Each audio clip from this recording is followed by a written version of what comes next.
Then I'll ask that everyone be seated.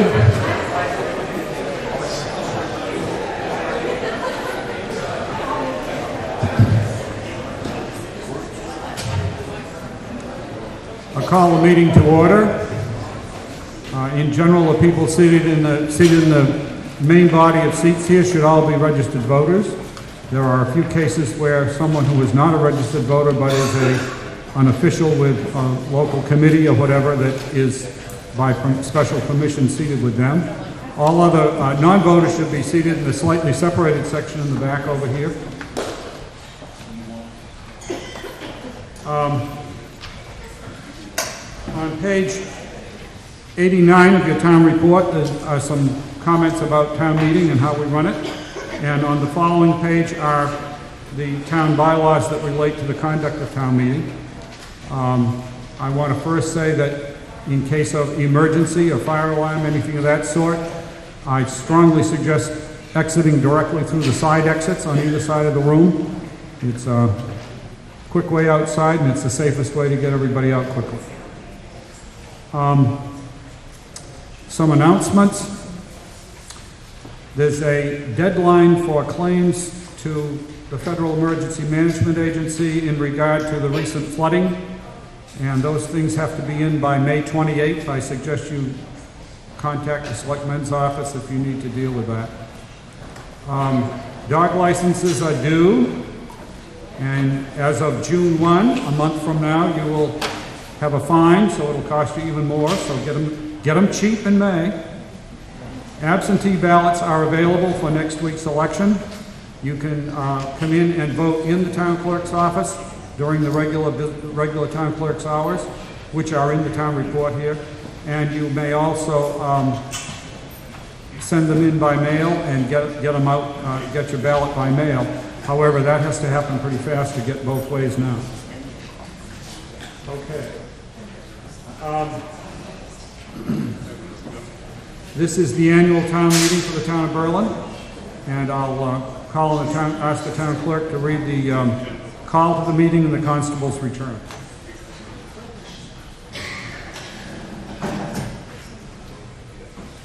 Commonwealth of Massachusetts, Worcester SS, to either of the constables of the town of Berlin in the county of Worcester. Greetings.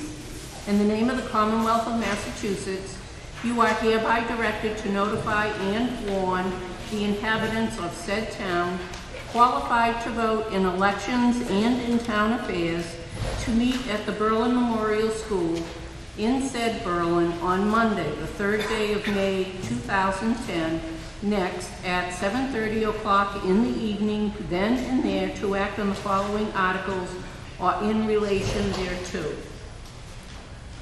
And you are directed to serve this warrant by posting up attested copies thereof as per vote of the town in said town 7 days at least before the time of holding said meeting. Hereof fail not, and make due return of this warrant, with your doings thereon, to the town clerk at the time and place of meeting as aforesaid. Given under our hands this 20th day of April in the year of our Lord 2010. Board of Selectmen, Valerie J. Bradley, Chairman, Judith Blumen, Vice Chairman, Thomas Andrew, Clerk. A true copy attest, Henry A. Wheeler, Constable, Worcester SS. Pursuant to the within warrant, I have notified and warned the inhabitants of the town of Berlin by posting up attest copies thereof at the town hall, the town offices, and the post office.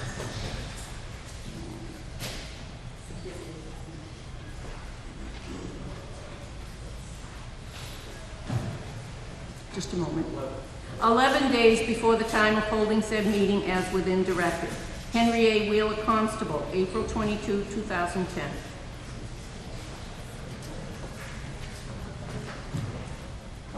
Also, I will ask that anybody that speaks before the meeting come and use one of the microphones. There's one at the head of either of these aisles. And when you're called upon, I would appreciate it as you start to speak if you would identify who you are, so that everybody in the room will be aware of that. Seated at the tables in front of me, on your left, are the Finance Committee members that are available this evening. Unfortunately, everybody wasn't. Arian Mancuso and Bill Tomasino are here tonight, and they'll be handling the business for the Finance Committee. And in front of me, the selectmen, Val Bradley and Tom Andrew are here, and Judy Blumen is coming to join us, and they will also be speaking probably frequently during the meeting. At any rate, I will ask that we move on to the articles of business. Article 1, to see if the town will vote to fill vacancies and choose all necessary town offices not required to be chosen by ballot or take any action relative thereto. Val.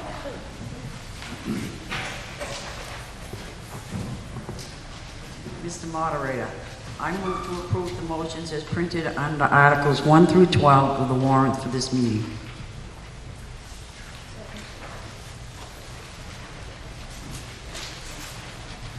Motion is made and seconded to approve the motions as printed under Articles 1 through 12 of the warrant for this meeting.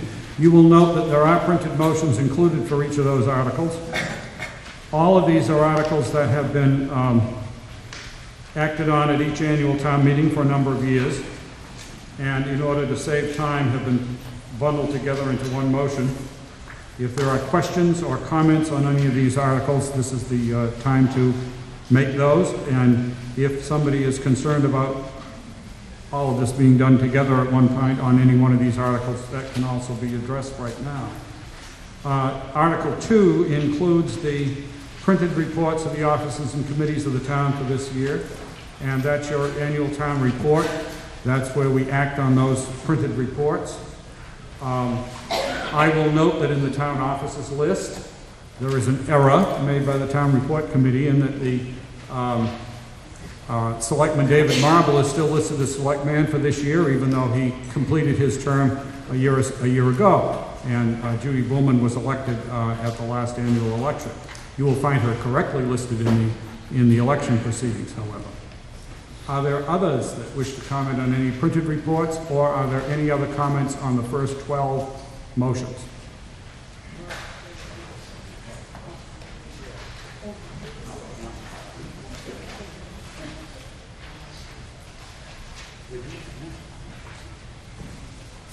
Anything else to be said on the motion to accept all the motions under Articles 1 through 12?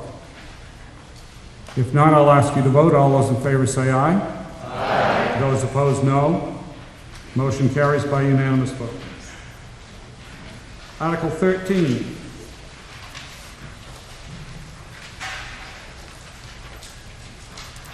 To hear and act on the reports of any outstanding committees or take any action relative thereto. I would comment first that the Town Report Committee has received a report from the Veteran Services Agent, and copies of that report are available at the Selectmen's office if someone is interested in seeing that. So that's one of the outstanding reports. Others? Yes. Yeah. Judy? Let's see.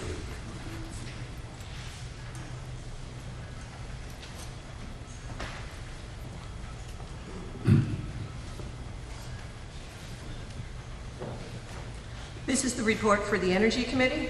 The Energy Committee was formed to reduce energy consumption and develop more sustainable energy practices in the town of Berlin. The committee has applied for and received the following grants/assistance. The Renewable Energy Trust Grant.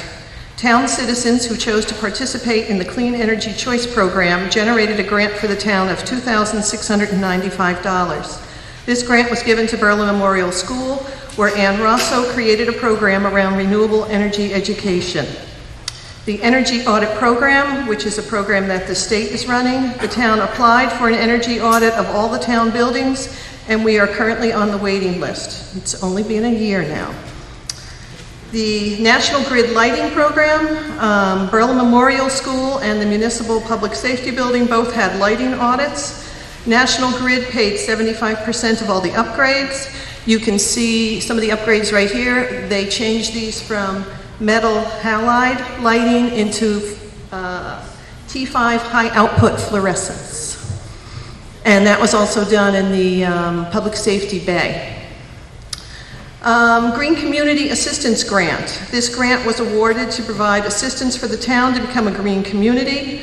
We will be meeting with our green community consultant in early May to discuss and plan how Berlin can meet the 5 criteria set by the state to become a green community. We also got a ARRA EECBG, the American Recovery and Reinvestment Act Energy Efficiency Community Block Grant. We applied for and received $65,000 grant for HVAC upgrades to the public safety building and HVAC commissioning and air and water balancing at Berlin Memorial School. And we've also attended the Mass Energy Insight training. This is a web-based energy information system. It's free from the Department of Energy Resources. It's a program that allows us to benchmark our electrical, oil, and propane use in all town buildings, and it gives us a baseline to understand which buildings use the most energy and where energy efficiency measures will produce the biggest savings. We welcome all citizens to volunteer for this committee because right now it's only myself and Eloise. There's lots of things that you can do. You could help out on special projects. You don't have to join it, but just think you'll be helping the town and lowering your taxes because we have lower energy costs.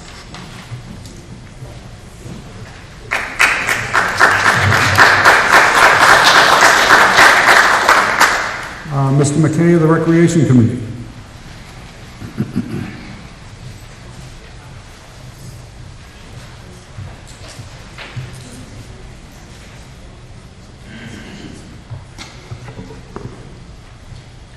Good evening, Robert McKay, Recreation Committee. When I was looking at this report, I tried to boil it down a little bit from what was in the printed report last year. Since it's our penalty, we have to read it in front of the town meeting here, so I think I can get through this fairly quickly here. The charter of the Recreation Committee is to plan and execute programs of recreation and leisure activities for people of all ages in the town. We always welcome suggestions and assistance from the members of the community on how we can better serve the town. South Commons. Recreation continued to contract with a local landscaper to provide a maintenance program on the field areas.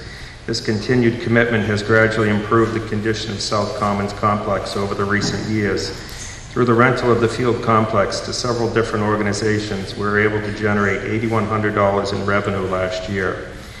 Recreation is responsible for the ongoing maintenance of the children's playground, and last year we spent $2,800 to maintain the playing surface of the playground. Currently, we are considering options on what can be done to improve the condition of the tennis and basketball courts. I hope to make these improvements this summer. We would like to thank the Highway Department for their ongoing assistance with many tasks that are required throughout the year at the South Commons complex. The New England Football Club field, which is basically down past the salt shed. Not many people know that is a Berlin field, but that is a Berlin soccer field. The condition of the playing surface of the full-size soccer field in the back corner of the complex continues to improve. There is a 5-year contract in place through the fall of 2011, ensuring that New England Football Club will be responsible for the ongoing maintenance of this area in exchange for shared usage with our town programs during the year. Recreation, Berlin Soccer, Berlin Baseball, and New England Football Club continue to work cooperatively on maintenance plans, equipment, and scheduling in order to keep South Commons busy and well organized. Adult basketball. Recreation currently sponsors men's basketball on Monday nights and women's basketball on Sunday evenings in the Berlin Memorial Gymnasium. Both groups have experienced very good turnout over the last year. These following notes are from the town sports programs currently offered in Berlin. The Berlin Baseball Association offers Little League Baseball to 5 to 12-year-olds in town. In 2010, we merged our girls softball program with Boylston to provide an enhanced playing experience. This is our 3rd consecutive year offering softball, and the participation continues to grow. We have approximately 75 players registered this year and expect to field 8 teams to play against local towns. The minor league baseball field recently received a makeover, reshaping the infield and improving the playing surface. Berlin Youth Soccer is open to children ages 5 to 18, interested in playing soccer, and is organized, coached, and supported by parent volunteers. Games are played both in the spring and the fall. The youngest players under the age of 6 play strictly in town in a format designed to encourage them in the sport while having recreational fun. Players between the age of 6 and 8 play against each other and similar teams from Boylston. Ages 9 to 18 play in the Neshoba Valley Youth Soccer League, which has participation from many Central Mass towns. Approximately 120 children were registered both in the fall of 2009 and spring of 2010. Berlin Youth Basketball provides children in grades 1 through 6 the opportunity to learn the sport of basketball. The season typically begins in November and runs through mid-March. Teams are organized by school grade levels, and typical rosters contain anywhere from 7 to 12 players per team. Berlin participates in the Neshoba Basketball League, which includes teams from grades 3 through 6, the towns of Bolton, Lancaster, Harvard, Stowe, and Maynard. There were 80 boys and girls enrolled for the 2009 series. The Recreation Committee revolving account had an opening balance on 7/1/08 of $10,758. During the year, we received $8,195, mostly from the usage fees associated with the athletic fields.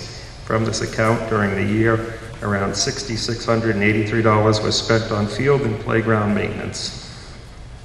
The June 30th 09 balance was $12,270. As of December 31st 07, the year-end balance was $13,286. Recreation members Robert McKay, Matt Grady, Mike Willis, Greg Smith, and looking for more people to help out. We will be passing this report in, and it will get posted on the town website. Anybody interested in helping out on recreation, if you're not going to help Judy Booman, can give us a call.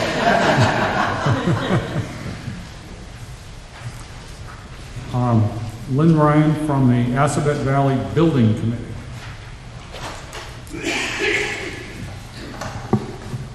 Those of you that don't know, I'm Lynn Ryan. I live on Central Street, and I'm your representative to the Assabet Technical High School.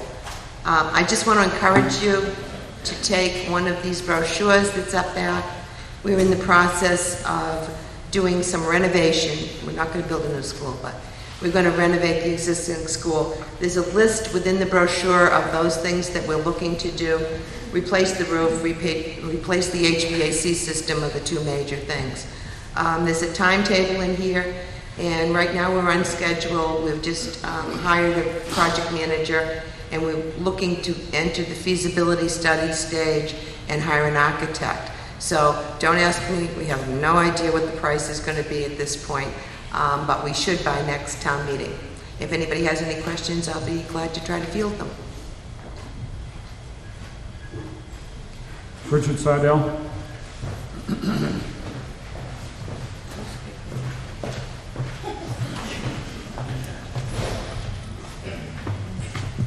Richard Sardell, Financial Advisory Committee. This report is in here, so I won't have to read it.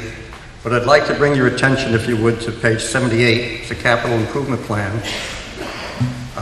We usually do this just before we start the articles.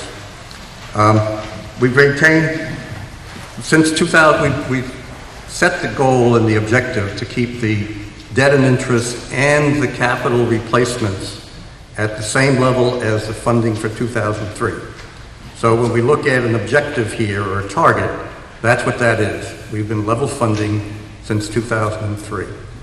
So if you look at the plan for 2011, you'll see that we've come $21,000 below that target. Now, the only thing that's a little different this year, and we'll talk about a little more when we get to the Article 37 on replacing one of the fire engines, is that instead of borrowing for a substantial amount of money, it's $475,000, what we're proposing here is to borrow from ourselves. So essentially, we would borrow from the stabilization fund for 2/3 of the money. So we would go this year for $215,000 out of free cash, which is where we fund the capital articles from, and then $260,000 from stabilization, with the commitment that that money would then be replaced in the following 2 years from free cash as part of the plan, so it shows in the plan. That's about it. Oh, if you look on the second page, you'll see that there's a Tohoto replacement number there. That number's no good. You'll get a new number on Wednesday. That wasn't resolved until last Thursday. Is that right? Sort of. So the number is considerably different than that. It's less for the wrong reasons. So out of the $940,000 that we have in free cash, we're committing to in the plan to spend roughly $380,000 of it, leaves $560,000. There's an additional 2 articles that are not part of the replacement plan that are recommended by the entire plan on page 1 is recommended by the Finance Committee. You can see their report on page 87 that complements this one. On the second page, out of the 4 articles that are there, 2 of those are recommended by the Finance Committee. And if those are done and approved, that's another $35,000. So it leaves about $525,000 of free cash, which is roughly where we want to be for next year. Thank you. Is there any further outstanding report to be given?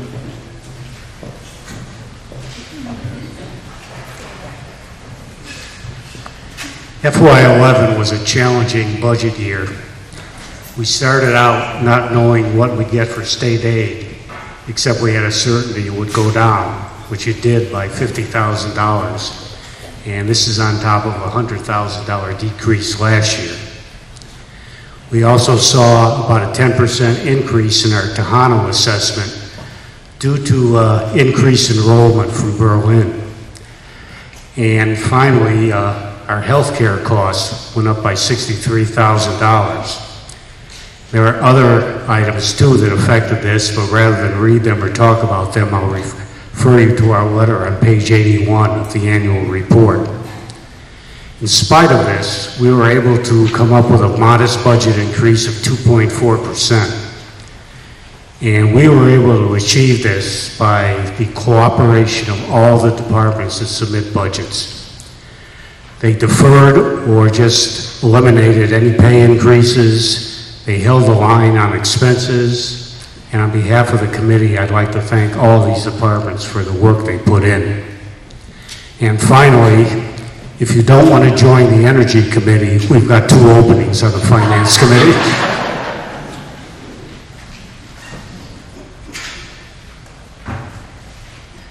Yes, anybody that's interested in serving in the Finance Committee, please do speak to the moderator. The moderator would like very much to hear from you and have a chance to talk about that possibility.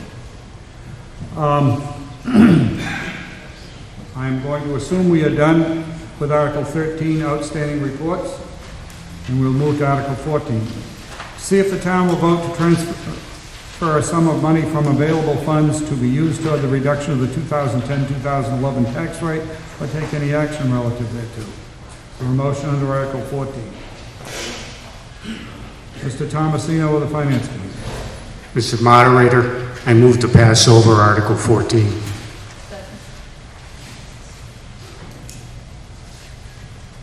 Anything to be said on the motion to pass over?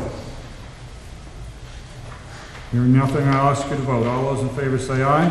Aye. Those opposed, no. The motion carries in the affirmative. Article 15, to see if the town will vote to raise and appropriate or borrow or transfer from available funds or otherwise provide all necessary sums of money to defray the town's expenses for the fiscal year beginning July 1, 2010, and to determine the salaries of the town officers for that period or take any action relative thereto. We've already heard a little bit from the Finance Committee about the budget process for this year. And at this point, we move to pages 83 through 87 of the town report book that you have. And that covers the budget and the budget proposals that will be taken up next. First motion under Article 15, Mr. Thomasino. Mr. Moderator, I move to raise and appropriate the sum of $711,602 to cover items 1 through 49 in the Finance Committee's FY 2011 budget.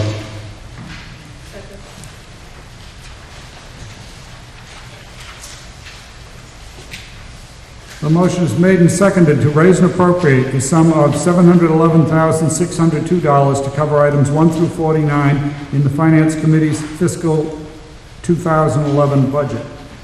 That essentially covers all the items on page 84 in your book. Bill, do you want to speak to this motion?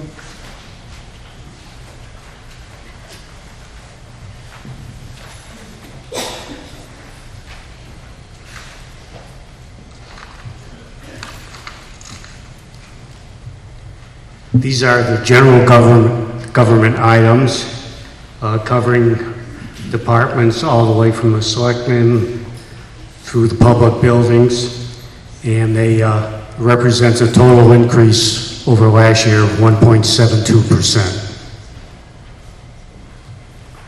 Are there others that wish to speak on this motion?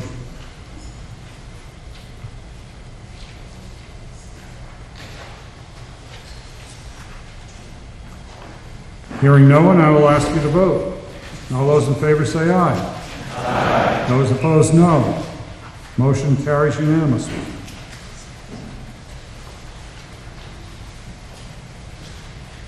Bill? Mr. Moderator, I move to raise and appropriate the sum of $1,120,264 to cover items 50 through 73 in the Finance Committee's FY 2011 budget, and to appropriate from the Inspector's Office receipts account the sum of $105,500 to the following line items. Item 64, Plumbing and Gas Inspector, wages part-time, $31,000. Item 66, Inspector of Wires, wages part-time, $50,000. And item 67, Fire Inspector, wages part-time, $24,500. And to appropriate from Rescue Squad receipts reserved for appropriation the sum of $80,000 to the following line items. Item 59, Rescue Squad wages part-time, $28,421.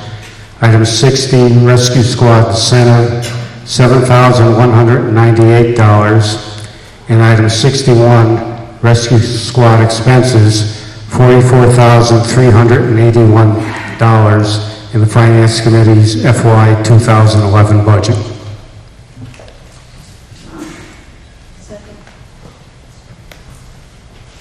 Motion is made and seconded to raise and appropriate the sum of $1,120,264 to cover items 50 through 73 in the Finance Committee's fiscal year 2011 budget, and to appropriate from the Inspector's Offset Receipts account the sum of $105,500 to the following line items. Item 64, Plumbing and Gas Inspector, wages part-time, $31,000. Item 66, Inspector of Wires, wages part-time, $50,000. And item 67, Fire Inspector, wages part-time, $24,500.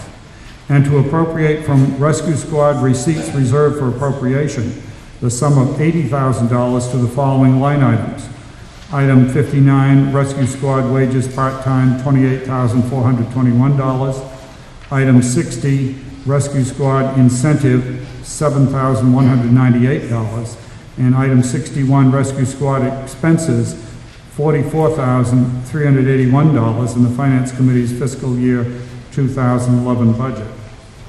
I'm assuming that all those numbers come up with a total of $1,305,764 that's printed. Is there anything to be said on this motion? David Marble? You said 61 was $44,000. It says 50,000 here. That, you want to comment on that? I don't understand, I just, Well, that means the rest of it would be covered from the raise and appropriate figure. I believe.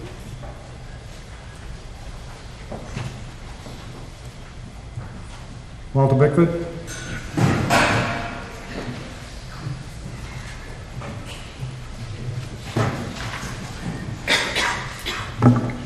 Walter Bickford, 212 South Street. Nothing against anybody or any agency or anything else, but I'm looking over on the far right column at all these zero increases, and then I see a 40% increase, a 90% increase, a 100% increase, and I'm just curious. I'm sure there's an answer, but I just would like to understand why we have that much of an increase. Bill?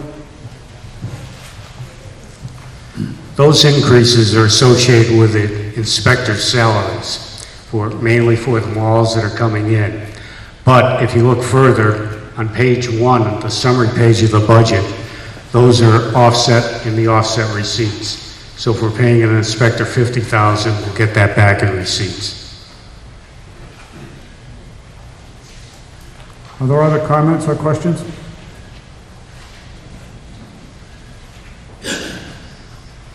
If not, I'll ask you to vote.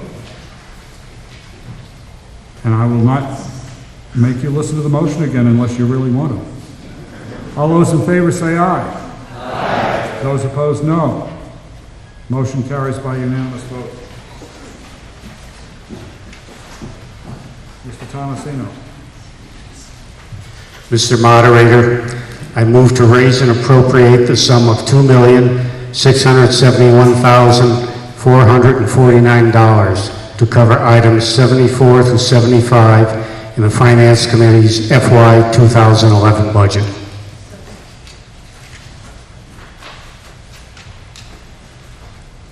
The motion is to raise and appropriate the sum of $2,671,449 to cover items 74 through 75 in the Finance Committee's fiscal year 2011 budget.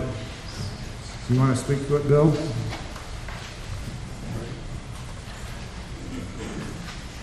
This represents about 2.44% decrease in the Berlin Memorial School budget.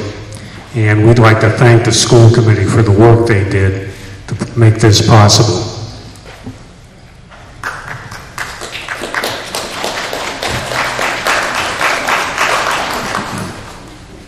Anyone else wish to speak on this motion?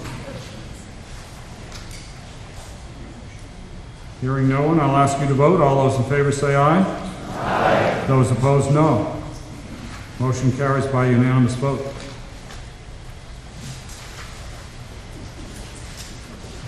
Bill. Mr. Moderator, I move to raise and appropriate the sum of $537,211 to cover items 76 through 87 in the Finance Committee's FY 2011 budget, and to appropriate from the transfer station sticker and recycling offset receipts account the sum of $66,250 to item 85, transfer station expenses, and to appropriate $11,770 from general cemetery receipts and $900 from sale of lots to item 87, cemetery expenses, in the Finance Committee's FY 2011 budget.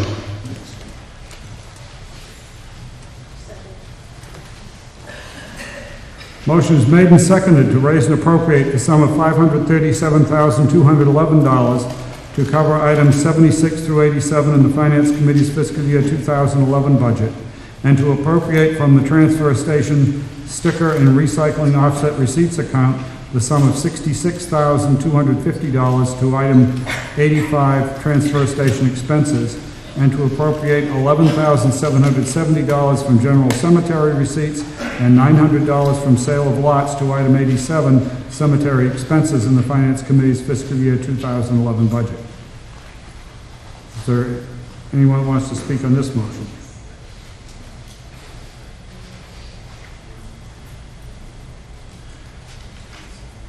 Hearing no one, I'll ask you to vote. All those in favor say aye. Aye. All those opposed, no. Motion carries by unanimous vote.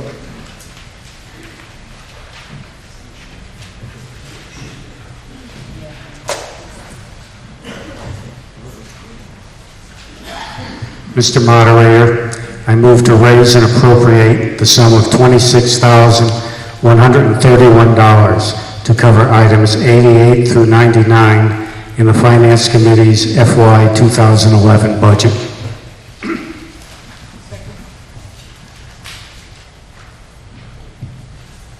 Motion is made and seconded to raise and appropriate the sum of $26,131 to cover items 88 through 89 in the Finance Committee's fiscal year 2011 budget. Anything to be said on this motion?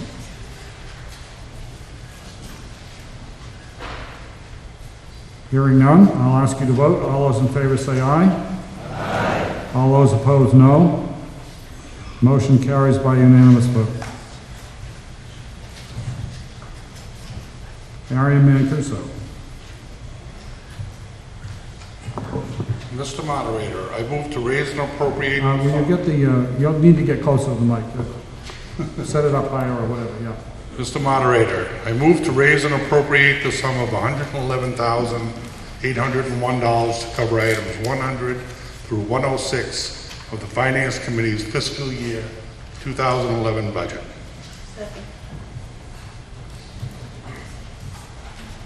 Motion is made and seconded to raise and appropriate the sum of $111,801 to cover items 100 through 106 in the Finance Committee's fiscal year 2011 budget. Does anyone want to speak on that motion?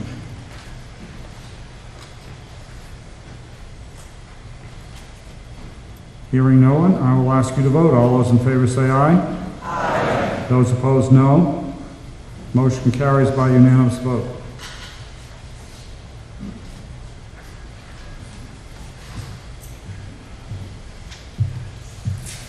Mr. Moderator, I move to raise and appropriate the sum of $296,493 and to appropriate the sum of $9,617 from the septic loan receipts available for appropriation to cover items 107 and 109 in the fiscal year, in the Finance Committee's fiscal year 2011 budget.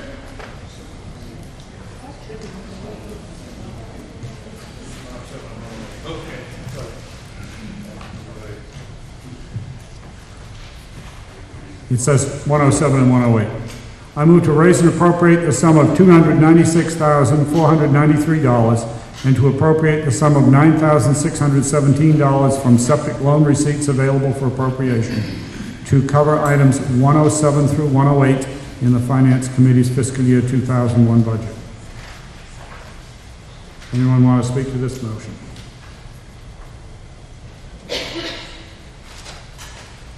Hearing no one, I'll ask you to vote. All those in favor say aye.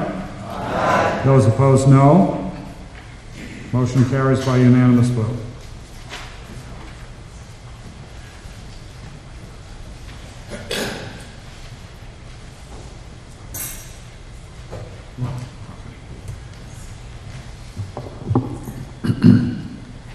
I move to raise and appropriate the sum of $363,622 to cover item 109 in the Finance Committee's FY 2011 budget.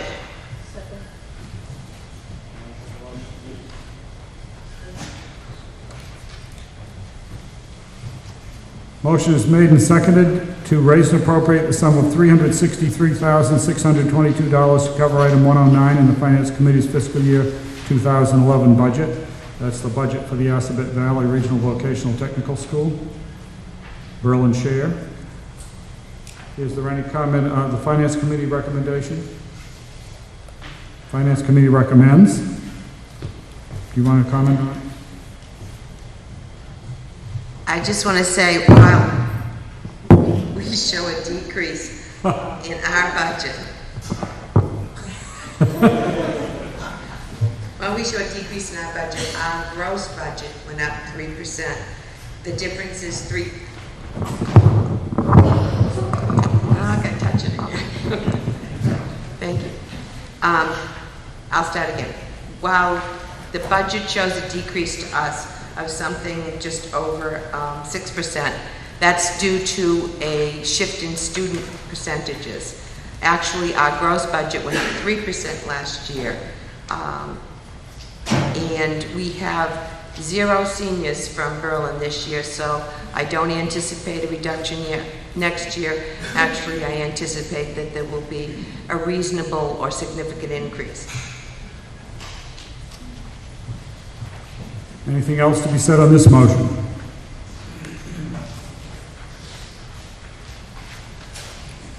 If not, I'll ask you to vote. All those in favor say aye. Aye. Those opposed, no. Motion carries by unanimous vote.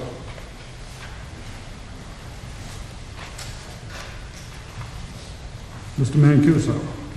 Mr. Moderator, I move to raise and appropriate the sum of $1,859,576 to cover item 110 in the Finance Committee fiscal year 2011 budget. Motion is made and seconded to move it to raise and appropriate the sum of $1,859,576 to cover item 110 in the Finance Committee's fiscal 2011 budget. This is the budget for Tohoto Regional High School and the whole school district. Is there any comment?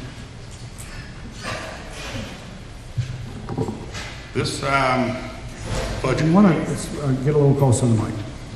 this budget reflects about $172,000 in increases from last year. In large part, it's due to an increase in enrollment. Our share of the assessment went from 33.9% to 36.2% in fiscal year 2011. Most of that was offset by a decrease at Berlin Memorial School. So what we enjoyed on one side, we paid for on the other.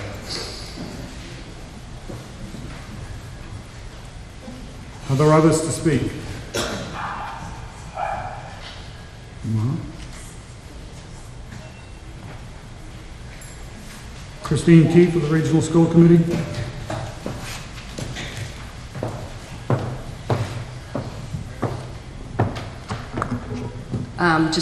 We wanted to thank you for the hand that we got for Berlin Memorial.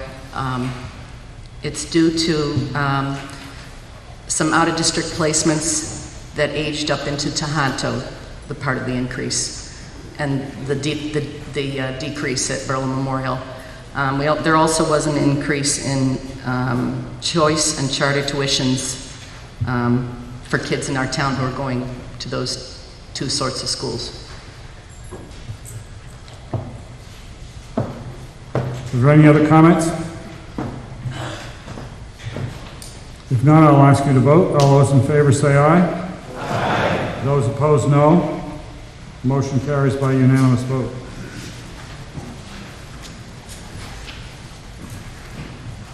Harry? Mr. Moderator, I move to raise and appropriate the sum of $898,981 to cover items 111 through 117 in the Finance Committee's fiscal year 2011 budget.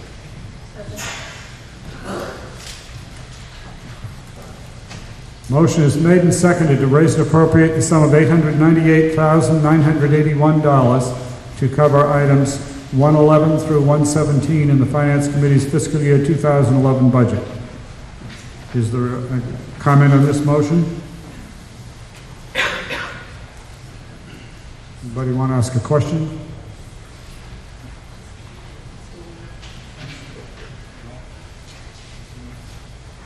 If not, I'll ask you to vote. All those in favor say aye. Aye. Those opposed, no. Motion carries by unanimous vote.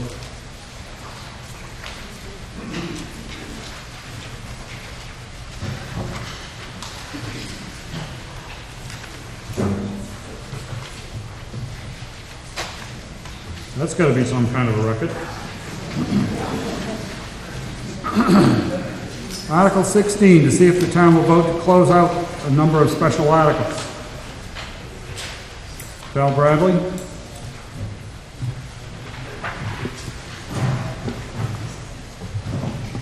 Mr. Moderator, I move to close out the following special articles and to transfer the total amount of $5,985.91 to the stabilization fund. Article 39, fiscal year 09 police cruiser in the amount of $1,696.45. Article 42, fiscal year 09 fire thermal imaging camera in the amount of $2,825. Article 18, fiscal year 09 Berlin Memorial School sound system in the amount of $649.95. Article 19, fiscal year 09 Berlin Memorial School amplification system in the amount of $12.72. Article 23, fiscal year 07 library overhung door and buzzer in the amount of $100. And Article 38, fiscal year 09 library carpet in the amount of $598.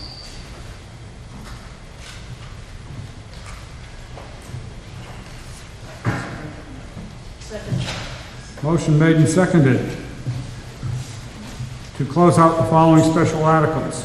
These are articles from previous town meetings, previous years, and to transfer the total amount of $5,985 to the stabilization fund. Article 39, fiscal year 09 police cruiser in the amount of $1,696.45. Article 42 for fiscal year 09 fire thermal imaging camera in the amount of $2,825.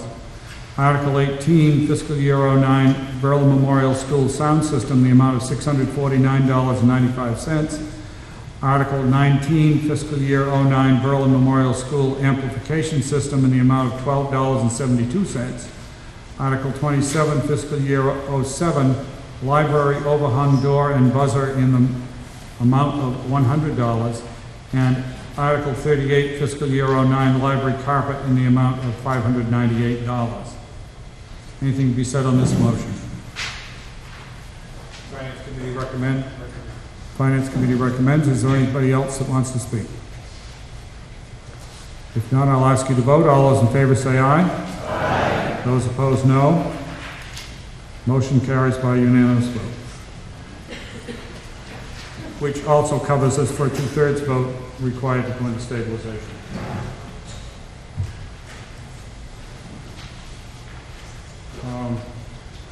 Article 17, to see if the town will vote to transfer a sum of money from the Anna Hunt Fund to the library account, and further to authorize the acceptance of any other monies from various sources to the library account or take any action relative thereto.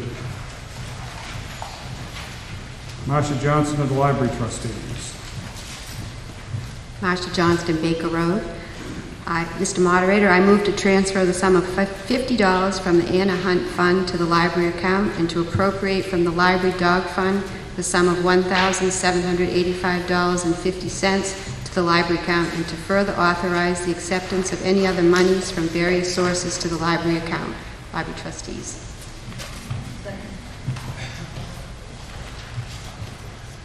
Motion is made and seconded to transfer the sum of $50 from the Anna Hunt Fund to the library account and to appropriate from the Library Dog Fund the sum of $1,785.50 to the library account, and to further authorize the acceptance of any other monies from various sources to the library account. Finance Committee's comment? Finance Committee recommends. Does anyone else wish to speak to this motion? Hearing no one, I'll ask you to vote. All those in favor say aye. Those opposed, no. Motion carries by unanimous vote.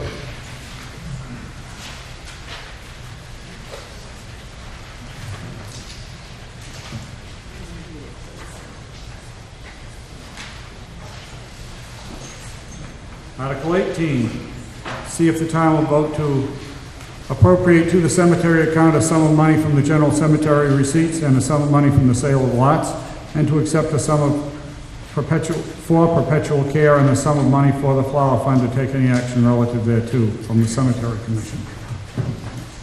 Margaret Bergen of the Cemetery Commission.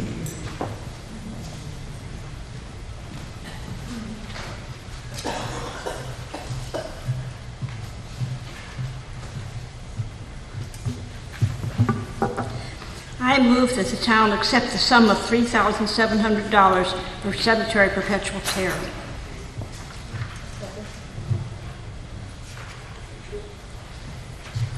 Motion made and seconded that the town accept the sum of $3,700 for cemetery perpetual care. Finance Committee's comment? Finance Committee recommends. Is there anyone else that wants to speak on the motion? Hearing no one, I'll ask you to vote. All those in favor say aye. Aye. Those opposed, no. Motion carries by unanimous vote.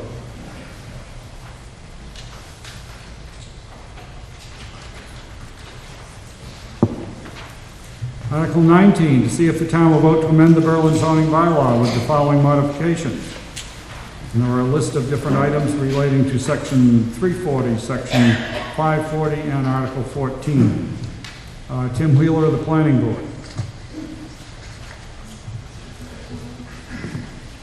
Tim Wheeler, 240 Pleasant Street. Mr. Moderator, I move that the town vote to amend the Berlin zoning bylaw by making the following changes. Delete from Section 340, Table of Accessory Uses, the line referring to home-based contracting business. Delete Section 540, Home-based contracting business, and delete from Article 14, Definitions, the definition for home-based contracting business.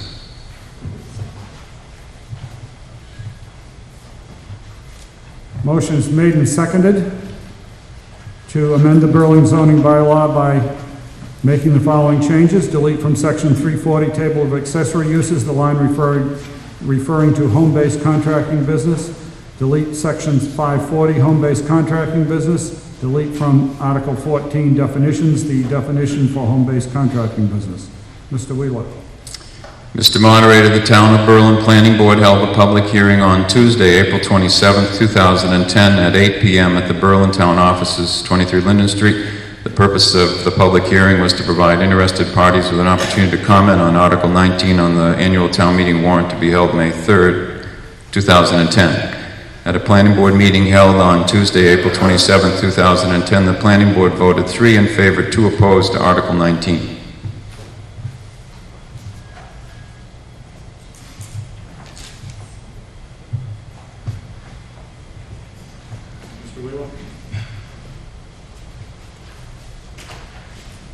Over the course of the last several years, actually quite a few years, perhaps since the inception of this bylaw back in the 90s, we found it to be problematic in a number of ways. And the Board of Appeals and the building inspector have voiced their opinions to the planning board about concerns, and more recently in public hearings that were held by the Board of Appeals, abutters to proposed home-based contracting businesses voiced concerns. So the planning board last year began to attempt to modify and correct what we perceived to be some of the problems with the bylaw, but we never really reached consensus on it. And as a result, we said, well, we'll bring this article forward and then work from here into the future, trying to bring to the table a bylaw that might address the needs of tradesmen in town. I think the planning board is committed to the notion that Berlin needs to be a community that is open to the trades, available to the trades, and that is hospitable to them. But at the same time, we felt that there needed to be some rules and regulations that when and if tradesmen are allowed to operate in a residential agricultural zone, there would be a certain number of rules and regulations that they'd have to abide by. The public hearing was helpful, but we didn't necessarily believe that it was as thorough a discussion as we needed to move forward, and so we're eager to see a discussion tonight that perhaps has a little more substance and addresses a number of the different constituencies that are impacted by this particular section of the bylaw. So that's, I think, what the planning board has to say at this point. We're eager to hear what folks have to say. Are there others that wish to speak to this motion?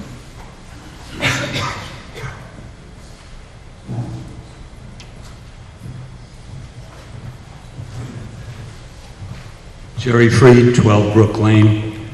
I confess my ignorance. I have no idea of what this change would accomplish or what that is permitted now would no longer be permitted under this Article 19. So I'd appreciate a little more information. Do you have some more information about what the current bylaw allows? Currently, there are just a few specifications to home-based contracting business. This is a use that's allowed in the residential agricultural zone. And quickly, I can give you an idea. The business is carried out pursuant to a valid business certificate. There shall be no more than 4 employees on the premise and no more than 4 non-resident vehicles. The external appearance and the general aspect of the building so used shall be in conformity with the residential character. The business shall be compatible with any potentially affected residential premise. Machinery and materials used in the conduct of the business, if stored outside, shall be completely screened. No vehicles with gross vehicle weight greater than 30,000 pounds shall be stored or used on the property. Hours of activity shall be 7 a.m. to 7 p.m. And a home-based contracting business, which is not, this is something that we had in the bylaw at the time when it was enacted in 1997. We gave those individuals who had a business such as this a 2-year window to come in for site plan approval and a special permit through the Board of Appeals. Some businesses in town did take advantage of that at the time, and there are some businesses that have come into town since the implementation of this bylaw in 97 that have gone and got the special permit and the site plan approval as well.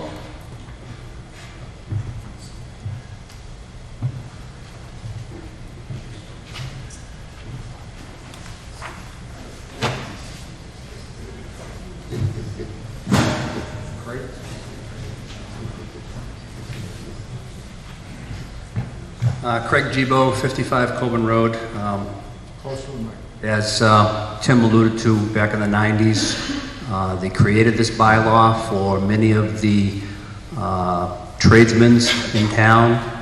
There were some landscapers, electricians, plumbers. I was a contractor that had some equipment that I did snow plowing with. I also did carpentry. It was generated and it was passed in town for individuals as myself and the others that I've explained. There were several at the time that came forward and applied for the special permit. I was one of them. There were several right behind me, and then, as Tim said, there were a few after. Prior to that, if you were operating a business after zoning, you were non-compliant or you were illegal, basically illegal. There's no way you could comply to that. So the passing of this home-based contracting business was a huge relief to me, as it was others. The problem now is there is no enforcement. So the people that should have applied for a special permit just figure, well, they don't have to, maybe they don't know about it. And it's created an atmosphere of people can come into town and pretty much do whatever they want to do. So the issue is more, to me, is more of a concern of enforcement, getting people educated on what is allowed, getting them educated that you should come to Board of Appeals for your special permit and enforce what we have. Now, I'm not saying that there can't be some modifications and some changes and some tweaking to the existing law, but to abolish it scares an awful lot of people. I'm okay, but I'm talking about all of the people. We know many people in this town that should have applied for a special permit. They should be covered under this bylaw now, and there's no provision. Once this is eliminated, if it's voted to do that tonight, there's no provision for those people to become legal. And that scares an awful lot of people. So, I'm the advocate for those people tonight. I say, no, let's vote no on this article. Let the planning board go back and tweak it, change it, at least give us a replacement for it before you just totally scare the hell out of a lot of people in town. Are there others?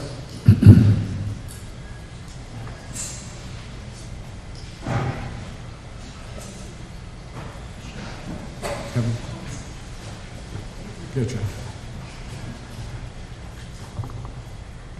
Carolyn MacDonald, Gates Pond Road. At the planning board public hearing last week, there was some question as to if we eliminated this, does that open the door for anybody to come in and do whatever they wanted? And you were going to consult town council. I was just wondering the results of that.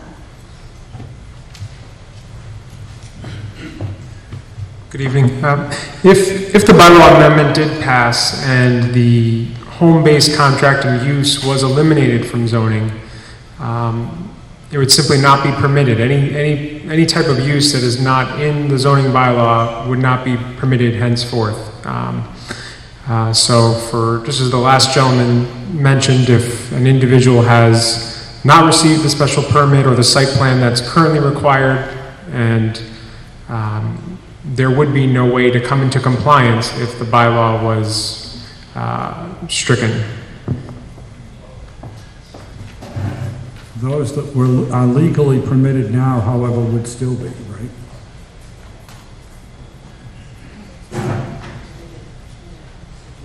That's correct. Those who currently do have permits and all the things settled would be grandfathered because they were legal at the time before this change was made.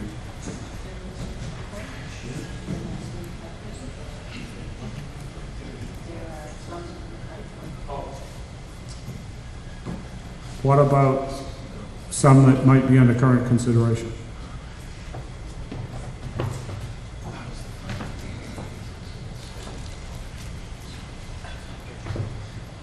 The effective date of the zoning bylaw amendment would relate back to the posting date of the notice of the public hearing held by the planning board. So if someone did not have their zoning approval in place before then they would have a situation where they wouldn't be able to comply.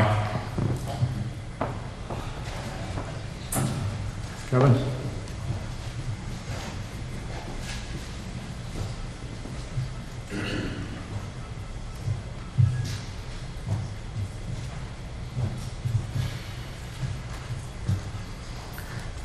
Hi, I'm Kevin Diggins, Gates Pond Road, and the residential agricultural bylaws set an expectation for me when I bought my property that there wouldn't be any commercial operations in the neighborhood, in my abutting properties, things like that. I understand the very well-intentioned concept behind the home-based contracting exception for the guy with the truck, the painter, the landscaper, things like that. I've actually gone to a number of hearings, both at the ZBA and the planning board, relative to this part of the bylaws, and made an effort to go through it and try to understand all the implications of it.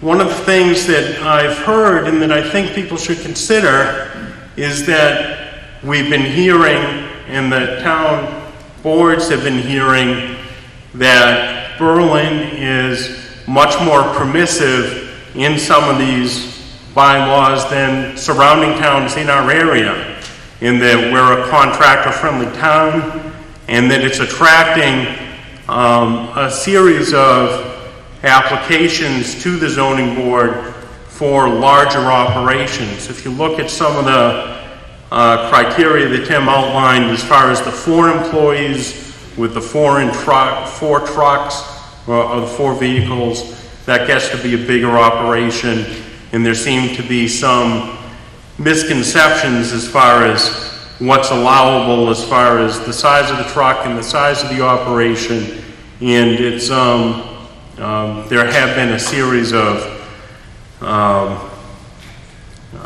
discussions in the zoning board as far as what all of this means. So I understand the perspective of the folks who are contractors, and certainly think the tradesman concept is a good one and a well-intentioned one, but just as a town, I think we need to look at what's the original intent behind this, and are the bylaws setting the wrong expectation and leading to a problem down the road that we need to address somehow. And I think the planning board is, from what I heard, is looking on this as just a first step to sort of freeze things, take a look at what might replace it going forward. And certainly look forward to hearing the discussions around that. So, thank you. Others? David Marlowe. Is this a 2/3 vote? Yes, this is a 2/3 vote because there's a vote to amend the zoning bylaw. Buddy?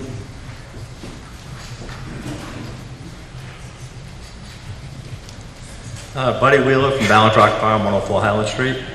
I just have questions, a couple of what the financial issue is going to be out of this as far as personal property. Also, I was at one of the hearings and it spoke kind of to what the lot sizes are and lots and stuff inside of Berlin as far as not being able to get perks and stuff. So some of these lots are pretty good size. Another little tidbit would be what's considered commercial or what's not. Who's going to be the enforcer again, back to what we talked about. So I'd just like to hear addressed on that.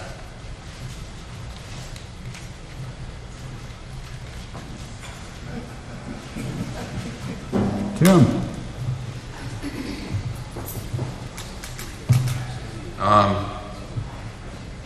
Is there an assessor? Personal property is personal property. The assessors really don't care whether it's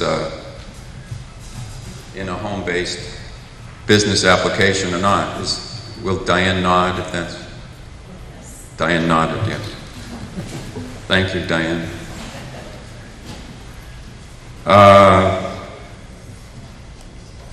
We're talking about home-based business, so I'm not sure exactly how to deal with the issue of how to define commercial as opposed to I mean, we have specifications in the bylaw about what clearly is allowed in a commercial zone or a commercial village zone as opposed to a residential agricultural zone. This is on the table of uses in the zoning bylaw. This is one of the uses that's allowed in a residential agricultural zone today by special permit and site plan approval through the Board of Appeals, and this article would delete that line, essentially, and as town council has said, that would result in it not being a use that would be allowed in the future in that zone. May I ask a question while I'm... one of the issues that was raised, and I was hoping the selectmen could help us with this, was that as the enforcing officer of the zoning bylaw, the building inspector, some suggested that the building inspector wouldn't react to a zoning violation unless he received it in writing. And I wondered if the selectmen are aware of that being a condition that the zoning inspector is functioning under.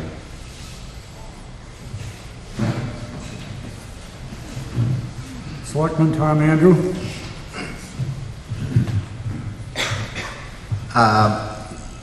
I would say the answer to that is probably yes, because the building inspector reports to the Board of Selectmen, and it is our policy not to act on complaints that are not presented to us in writing.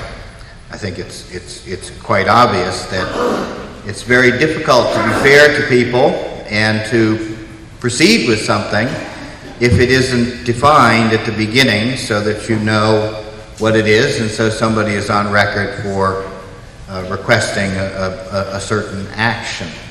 And I think anybody who's lived here for any time understands that there's a lot of talk and so on that swirls around. And if the town boards were chasing everything that somebody said at the general store and had to try to make a determination as to when what was conversation became a complaint, it's really a very difficult situation. So it is our policy, and I think it's a fair one, to request that actions be taken in writing.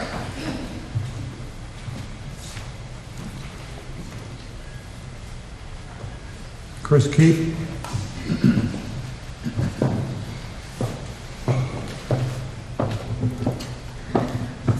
I would just reiterate what I had said at the planning board hearing, that I think that the bylaws for home-based construction need to be tightened up.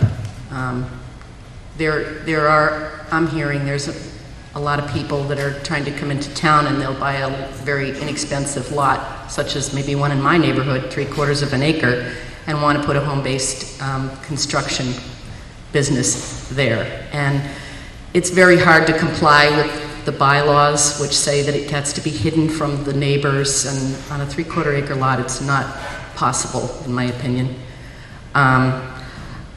I would just suggest reduction of employees, an increase in lot size, reduction of the number of vehicles.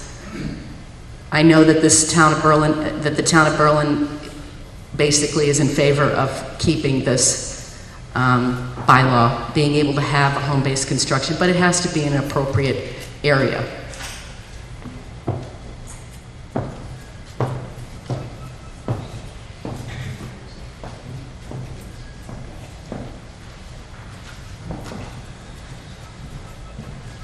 Mr. Anderson?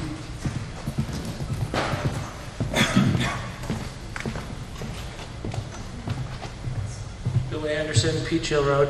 To Chris's point, I mean, certain businesses might require Into the mic, please. may require a size restriction on them, but certain businesses you drive past every day, certain tradesmen, and you never know it. There's a car in the garage, and that's all you see. So I think you have to weigh that out to the actual situation.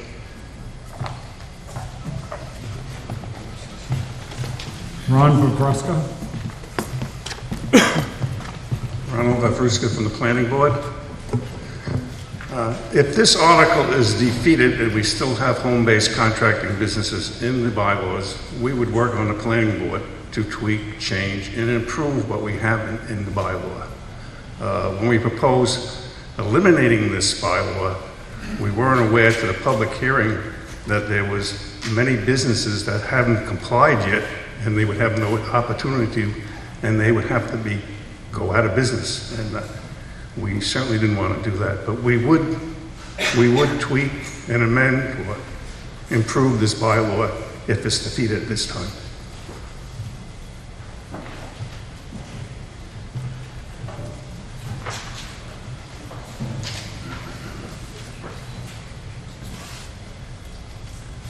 Hi, I'm Buzz Harris. I live on Sawyer Hill Road, on Village Lane, just off Sawyer Hill Road.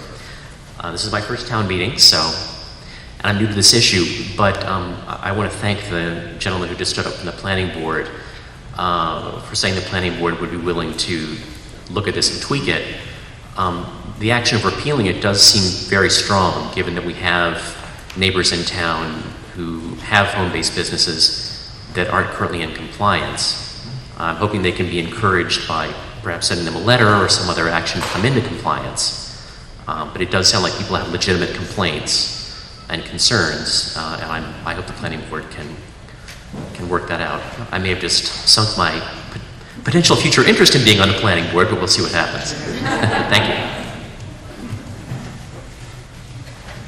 Jerry, just a cookie.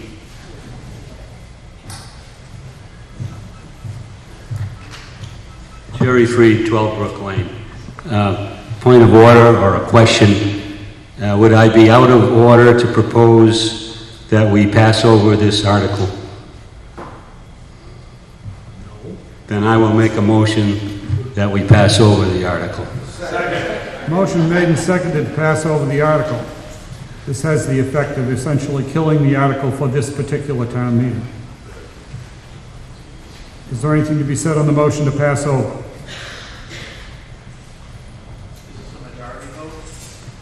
This is a majority vote.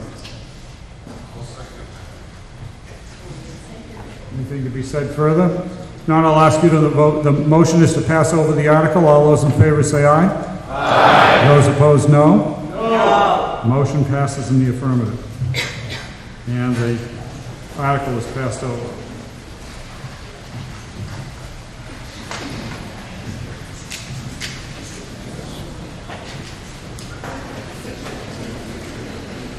Article 20, to see if the town will vote to raise and appropriate or transfer from available funds the sum of $2,000 for the reprinting of the Town of Berlin zoning bylaws and the Town of Berlin subdivision control regulations, said sum to be expended by the planning board to take action relative thereto.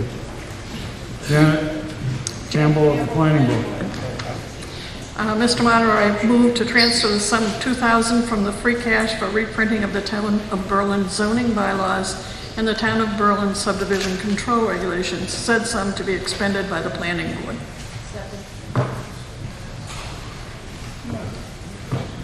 Motion made and seconded to transfer the sum of $2,000 from free cash for the reprinting of the Town of Berlin zoning bylaws and the Town of Berlin subdivision control regulations, said sum to be expended by the planning board. Finance Committee's comment is affirmative, is recommending. Anything to be said further on the motion? If not, I'll ask you to vote. All those in favor say aye. Aye. Opposed, no. Motion carries by unanimous vote.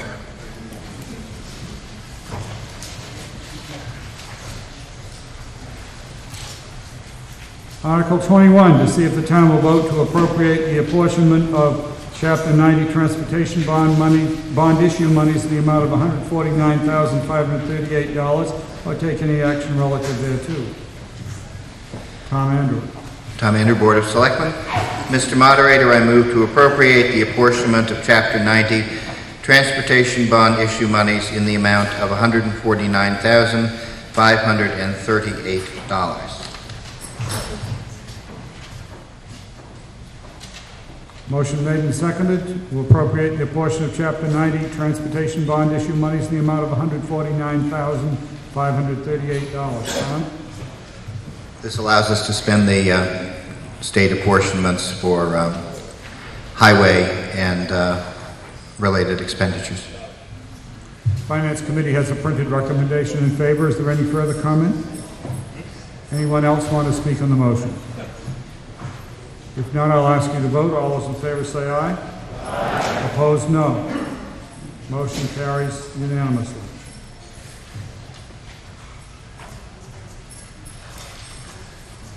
Article 22, to see if the town will vote to raise and appropriate, borrow, or transfer from available funds the sum of $70,000 for the purchase of hot top or take any action relative thereto. Val Bradley. Oh, I'm sorry. Judy.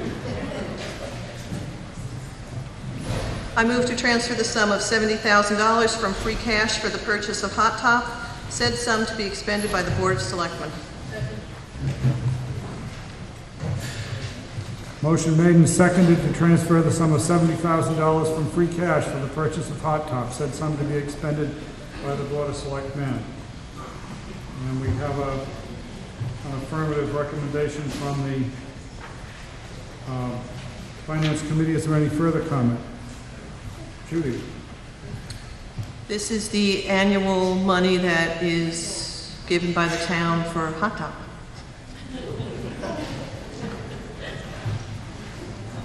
Anyone else want to comment on the matter? Hearing nothing, I'll ask you to vote. All those in favor say aye. Aye. Those opposed, no. Motion carries by unanimous vote.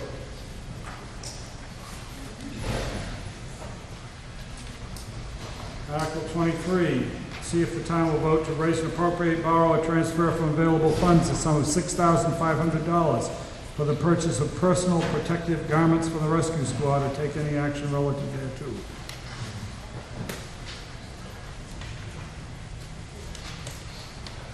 Mr. Andrew. Mr. Moderator, I move to transfer the sum of $6,500 from free cash for the purchase of personal protective garments for the rescue squad, said sum to be expended by the Board of Selectmen.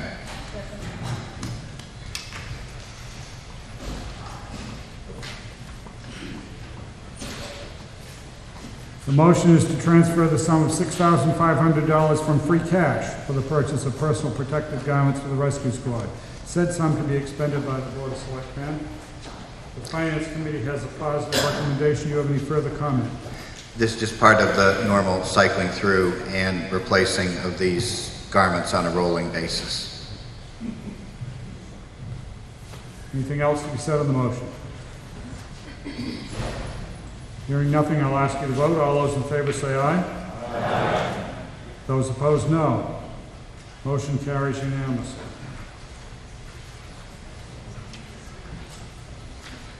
Article 24, to see if the town will vote to raise and appropriate, borrow, or transfer from available funds the sum of $2,800 for purchase of a rescue sled for the rescue squad, or take action relative thereto.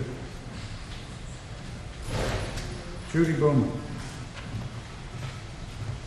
I move to transfer the sum of $2,800 from free cash for the purchase of a rescue sled for the rescue squad, said sum to be expended by the Board of Selectmen. Finance Committee has a positive recommendation. Is there any further comment? Anyone else want to speak on the motion?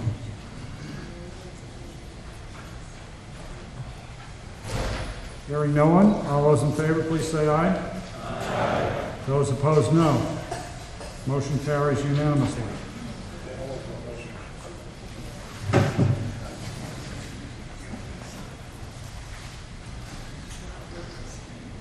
Article 25. See if the town will vote to raise and appropriate, borrow, or transfer from available funds a sum not to exceed $21,000 for the development and addition of catch basin data layer to the town's GIS maps, or take any action relative thereto.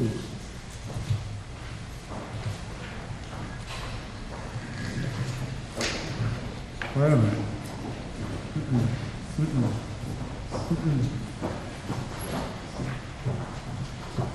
Diane, give the motion to somebody else to vote. Oh, I got We need a voter. You can speak on it in just a second.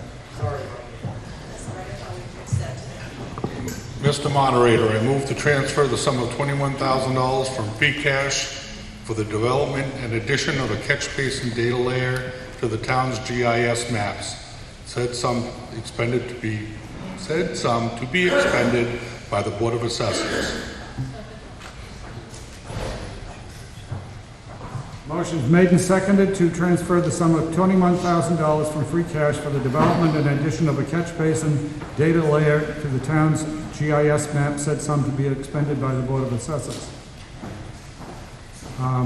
This is a motion made by the Finance Committee, and it has a printed positive recommendation. Any further comment from the Finance? Diane, did you want to speak to the motion? Explain what it's about. This motion is to develop another layer of our GIS maps for the town of Berlin, which would locate every catch basin on any parcel in town, and also the adjoining pipes and outlets on the parcels that they flow to. One of the reasons that this was an urgent request was because the DEP is looking for that information in the town's historical data. Currently, we have a superintendent of the highway department that may not be with us for very much longer, and unfortunately, all of this information resides in his head. We do not have any paper maps showing the location of those things other than the easements on which he's been able to acquire in the very recent past couple of years. Those things have been a challenge to get in some situations. So while we have 3 estimates, this one being the one that we find most workable, I am going to a training in 2 weeks put on by the Mass Geographic Information Systems. The state of Massachusetts, Mass GIS department, has just received federal grant monies. And they usually do, over the past several years, there's been federal money for GIS mapping for communities, but it's been county by county, and Worcester County hasn't received any money for several years. So what the federal government is doing this year is working with Mass GIS and trying to develop GIS mapping for communities that, number one, don't have any electronic mapping, and two, to work with them to reduce the costs of providing this type of layer development. So I will be attending that to hopefully, possibly reduce that, but that would be the most we would have to pay for this to happen.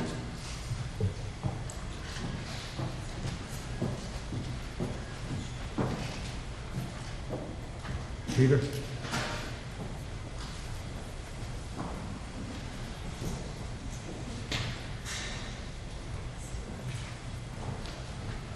Peter Hoffman, Randall Road.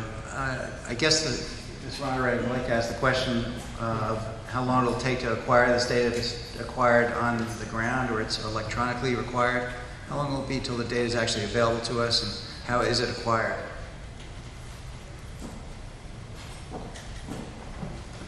Thank you. Diane?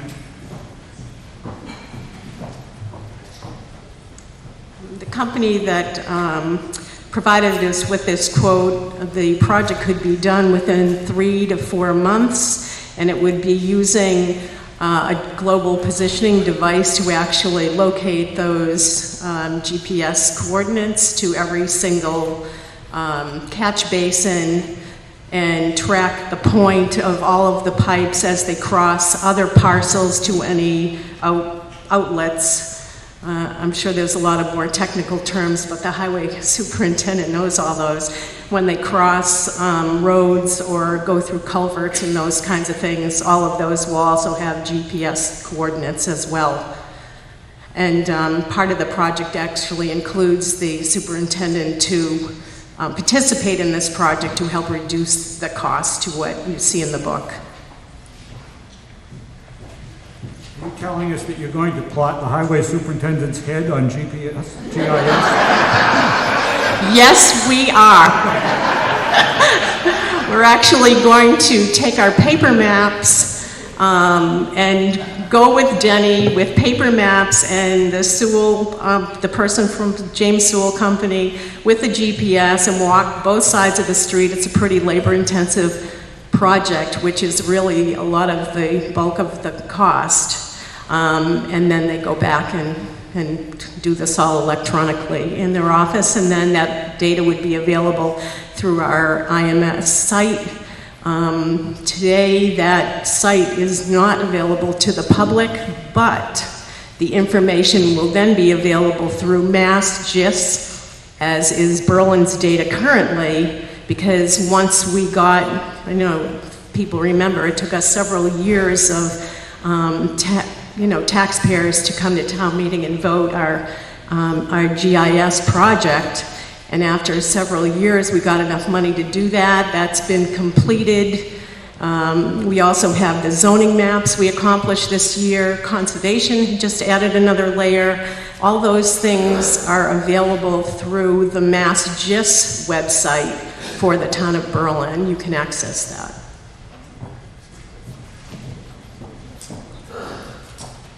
Jerry?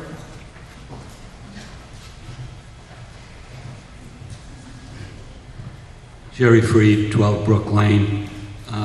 Question, I'm wondering if the amount of $21,000 is based on Denny's estimate of how many catch basins there are in Berlin? And if so, how much roughly per catch basin does this figure out? Off the top of my head, it seems like a lot of money.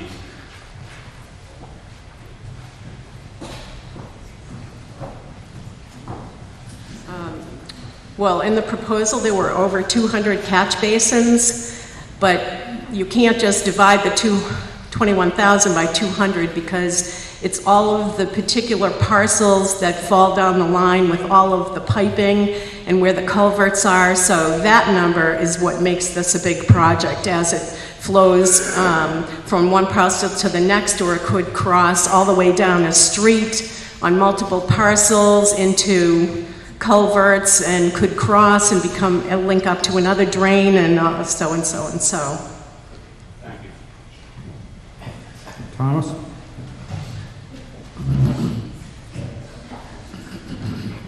Yeah, I would like to say that I think, this is a good idea. We have had one instance of litigation on drainage easements, and that has cost us more than $21,000. I think it's important, for landowners to know and fair for landowners to know when there's a drainage easement.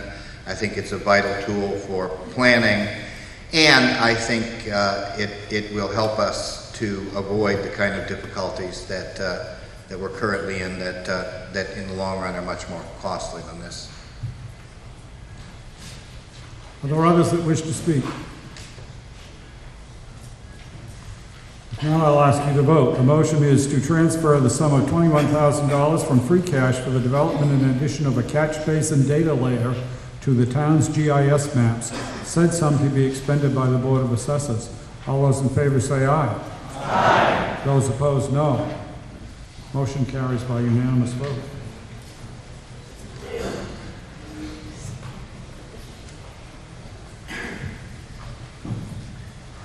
Article 26, to see if the town will vote to raise and appropriate, borrow, or transfer from available funds the sum of $25,000 for the costs associated with planning, design, ledge testing, and site preparation for access driveways, parking, walkways, and entrances to the town hall buildings, the Bullet House and the 1870 Town Hall, located on Woodard Avenue, or take any action relative thereto.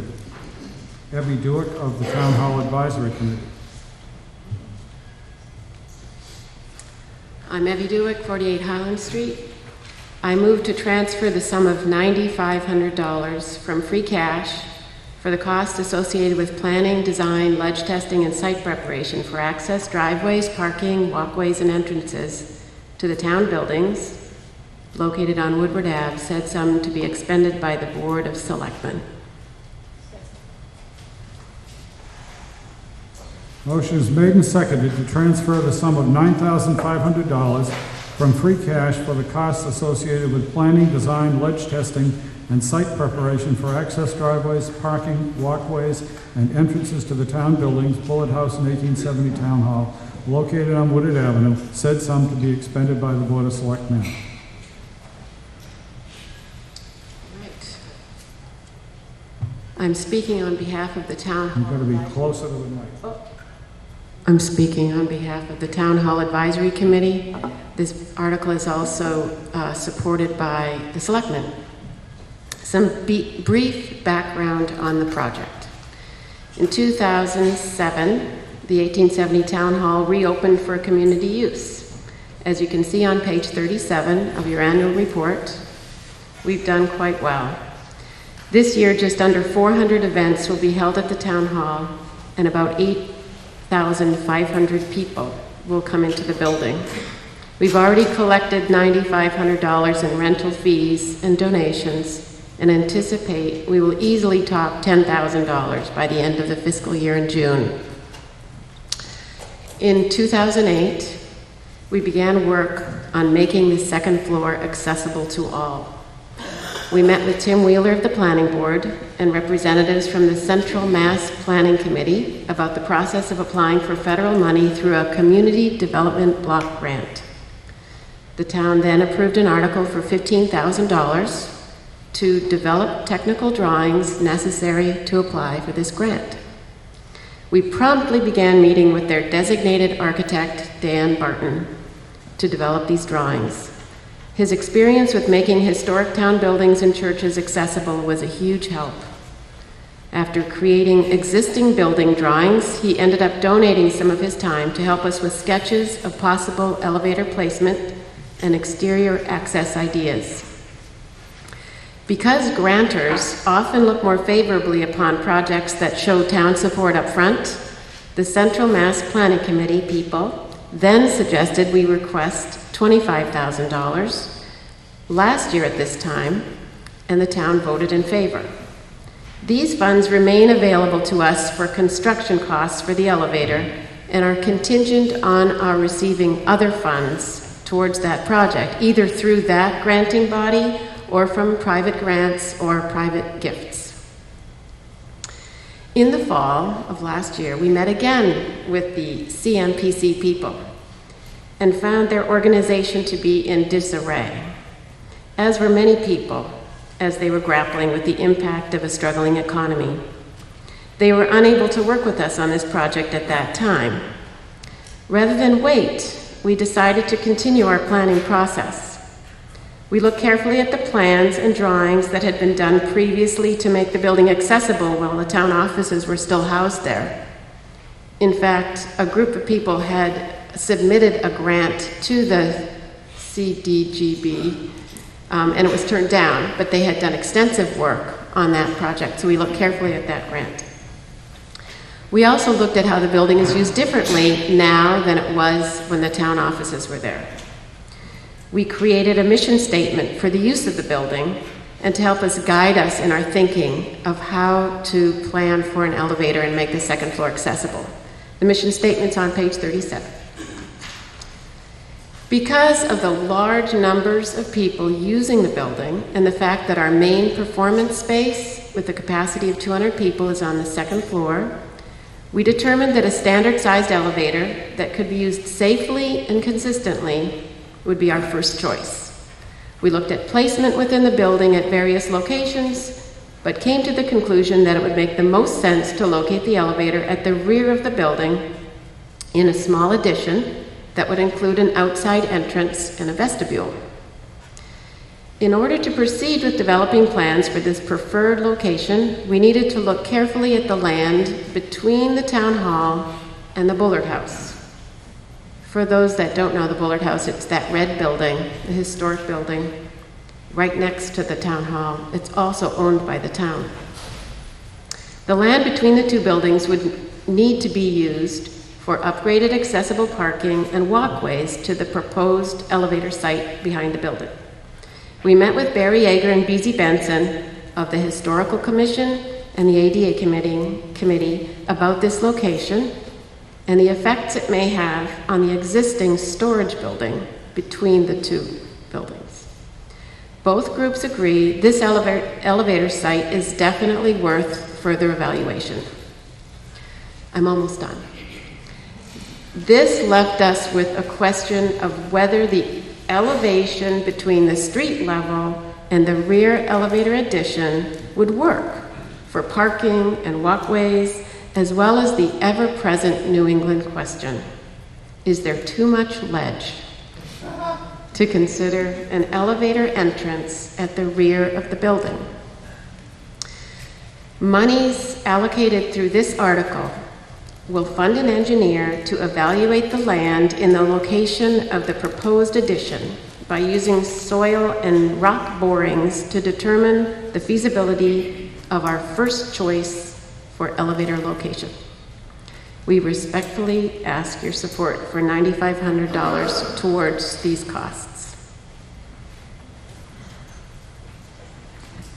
Okay, the Finance Committee has a negative recommendation on this article, though they haven't dealt with this particular number previously, but we're unable to get a new recommendation this evening. Does the Finance Committee want to comment on it? All right. The Finance Committee didn't take a vote on the new number because we didn't see the new number till tonight. But I don't believe we would recommend it anyway. So far, we have 15,000 2 years ago, 25,000 last year. We're into this for 40,000. We don't have a plan yet. And then we do get a plan, we're gonna need a couple $100,000 to put the elevator up. Where's all the money supposed to come from? This is not like an endless parade of 20,000, 40,000, 50,000. We've asked everybody in town to cut their budgets, hold the line, do all that stuff. I think this is a bad time to ask for that kind of money at this moment.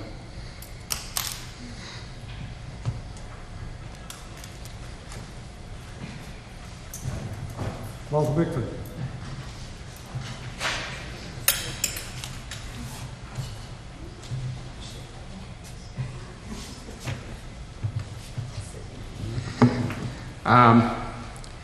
You know, it's probably a good cause, but I kind of agree with the previous speaker. There's a number of questions in my mind. I haven't been deeply involved in this or informed of exactly what's going on. I've heard figures of $400,000 for the elevator, and I'm all for handicap access. I voted on it every time it came up in the legislature, no matter whether it was funding or what, and I strongly believe in it. But we don't know what the total figure is. The other thing I'm worried about is $9,500 to do ledge testing, Skip Sawyer can do that for $700 in one day. You don't need it. You don't need it. You don't need this. If you talk with an architect, we're in trouble. Have Denny Bartlett handle it, and Skip Sawyer do the work, and we'll get out of it for less than $1,000. The other thing I'm worried about, and I've heard things about, I'm a little concerned. I've lived in town now since '45, and it never occurred to me that the center of Berlin needed any great revitalization, sidewalks, or anything else. I like it the way it is. I'm afraid, I've heard maybe somebody's thinking of putting a paved blacktop driveway up between the Bullitt House and the town hall. I would hate to see that. It's unnecessary. Maybe that has nothing to do with this. But there's more questions to be asked, and the old issue of where we are with money today and everything else, I think is a little too much. I think you've done a lot of wonderful work. I think you're doing a great thing with it, but I can't support this at this particular time. Easy, Benson.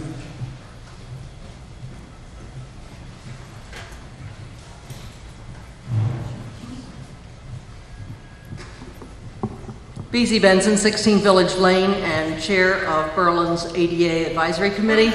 I was on the committee before that worked on creating a design and trying to get funding for making Town Hall accessible, and we didn't succeed at that time. I remain very concerned and convinced that this is an important thing for the town to work for. The Town Hall has become a vital center for the activities of this town. I think it's quite amazing the change we've experienced in the feeling of being a town since the town hall has been reopened and has become such a center of activity. I refer to the 1870 town hall as the hall that built the town rather than the town that built the hall. And it certainly is not accessible to people who want to attend events there. We try to make accommodations by using closed circuit television so that a person who is not able to manage stairs can go up the ramp and can sit on the ground floor and watch performances upstairs. That's far from being accessible. I think that there's good reason to think that we're more likely to get state funding for this now than we were. The building was not nearly as alive and important part of town life as it is now.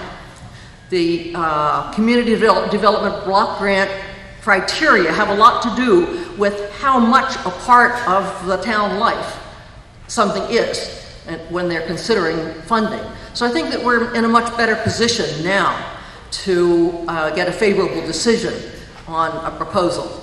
I think we need to know what we're dealing with, otherwise we have no idea what kind of money we're asking for. I think it's entirely appropriate, and I urge you to vote for the appropriation of this amount of money to find out just what it is we're dealing for so we can go ahead with a plan. Other others? Richard? What? I'm sorry. I can't. You? I don't know. I think he said I was closest, so perhaps you should let me speak first. But Tim Wheeler, 240 Pleasant Street.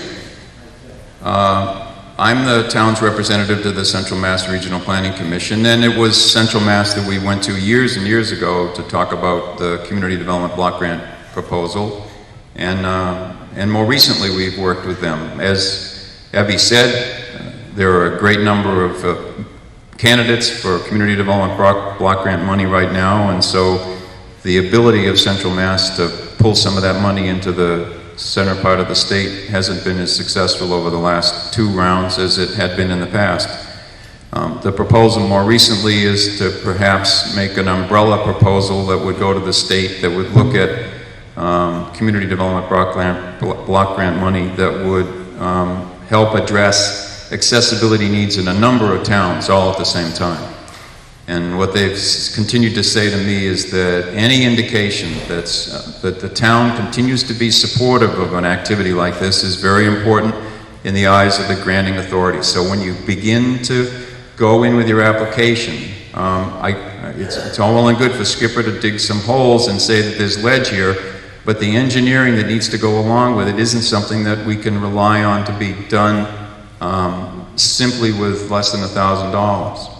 And I think if anybody's watched Evie and her committee, the amount of money that we've raised and appropriated on town floor so far has been expanded multiple times by their ability to get a great deal of work done for nothing.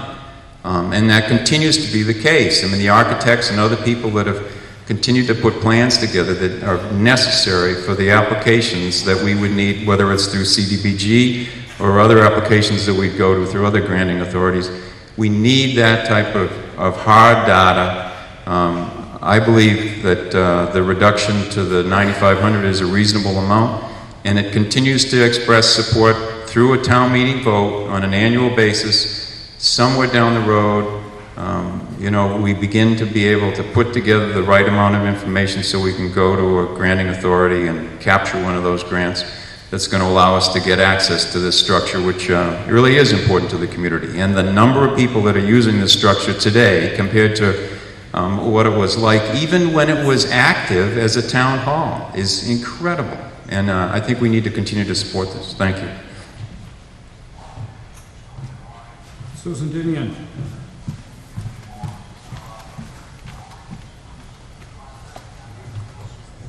Sue Dinian, Randall Road. Pull the mic down to you so you can speak right into it. Okay. Sue Dinian, Randall Road. First off, I'd like to say, Walter, I'm an architect and I forgive your comments. And second of all, I just wanted to follow up on the price of an elevator because we looked this up when we were doing the library.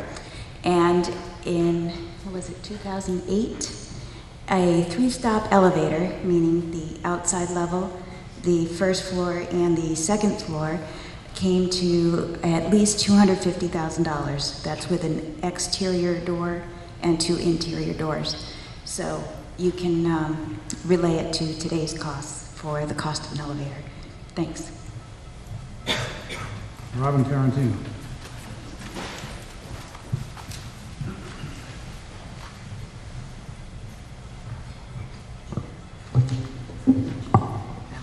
I was listening from home earlier, and this mic is terrible for people listening on the Access channel.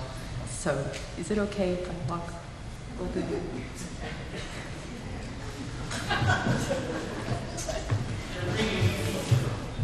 Anyway, Robin Tarantino, Oak Street. I just, when it was mentioned earlier that we've already put $15,000 2 years ago and $25,000 last year into this project, the $25,000, if you look at our report, what we voted last year, it was $25,000 toward the elevator at such time as a grant was awarded. To me, that comes under the public support category and not money down the drain, which was the implication that I got from the earlier comments.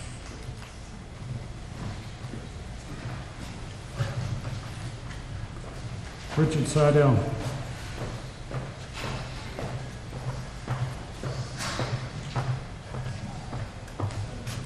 Richard Sardell, Baker Road. The reason that the Capital Planning, Financial Advisory Committee, we've renamed it, and the Finance Committee, the Financial Advisory Committee didn't suggest to the Finance Committee that they recommended, was that we have spent considerable money here. we're fortunate, and there's a lot of volunteers that have done a lot of work, and Evie's done a tremendous job getting participation in people going into the 1870 town hall. Is that proper? Okay, I used to say Old Town Hall, and it hit me. But we felt that first of all, this is not for the elevator. That article was already passed, as has been mentioned. There's $25,000 still sitting there, I believe, right? For the preliminary work to get the grant. So our feeling was that let's find out where the grant sits. Let's find out how much money we're going to get for the elevator before we put additional money into engineering work to look at putting walkways and what have you in the back, possibly moving some structure around, and wait a little bit so that we know what we're dealing with. And since there's been money already put in there, I think the town has shown the support. It's not, as been suggested, it's not the handicap elevator that this article is for. That's already there. That money's already there. So the recommendation that we've made was, wait, don't do this now.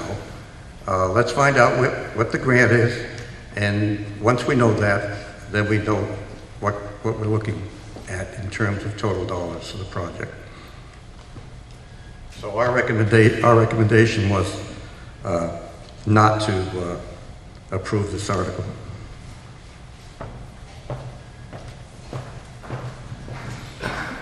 Pat Smith.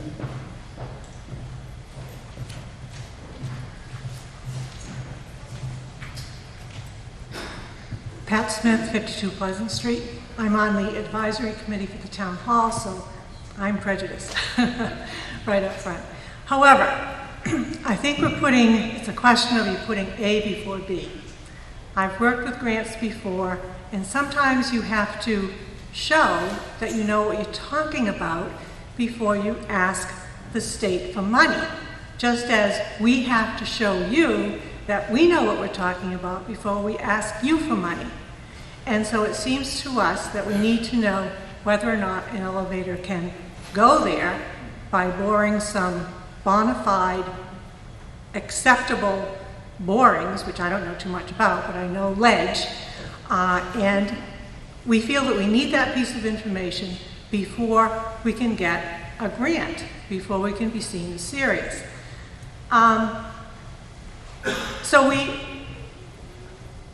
Our original suggestion is to get $9,500. We've never spent what you have given us before. We asked for $15,000 for the drawings. We spent $4,000. We're being very, very careful with your money. The $25,000 that we asked for, we have just put aside, which is what the article said, in case we get a grant to show that we have honest money behind it. I have seen people come to the town hall. I have seen people, we don't have a senior center in the town, but we have a lot of seniors who come to our activities and who struggle up those stairs, or they don't come because they can't get there. So I guess we're asking, if we can put blacktop on the roads every year, can't we have a place where people can come and be a community? I don't think we're asking for a lot of money here, but it's up to you. Thank you. Other others? Bill? Bill Tomasino, 32 Brook Lane. I have a question for the previous speaker. If we gave you $15,000 for drawings and you spent $4,000, why can't you put the $11,000 that's left towards this project? I mean, I think that's just a technical question. You can't take money from one article and use it for another use, right, Tom? So it's not our choice. The $15,000 we got 2 years ago was for technical drawings. for the elevator. And that wouldn't include this work? I don't know. I didn't think so. I thought, I mean, if it does, we're good to go. Wonderful suggestion by FinCom. Shall we, can we make it legal? Can FinCom do that and just, here, we got a lawyer, write it up. I'm all into, We have to go back and look at what that vote was and determine what latitude we have.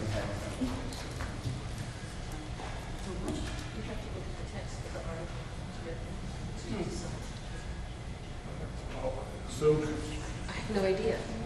I just.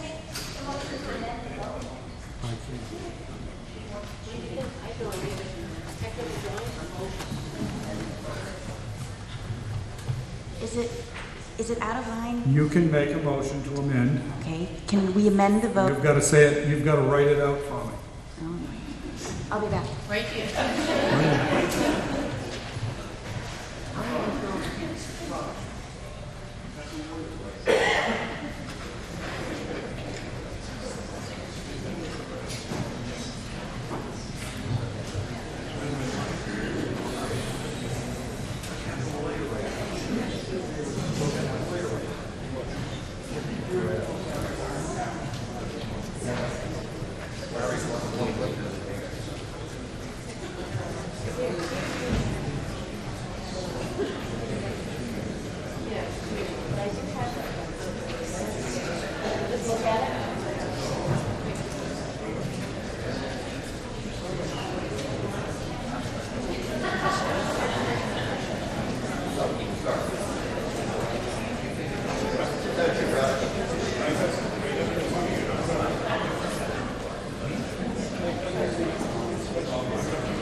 Let's take about 7 minutes recess and have a chance to get up and move around and let people go.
take their seats again, please?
We'd like to get the meeting going so we can go home tonight.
Meeting will be in order, please.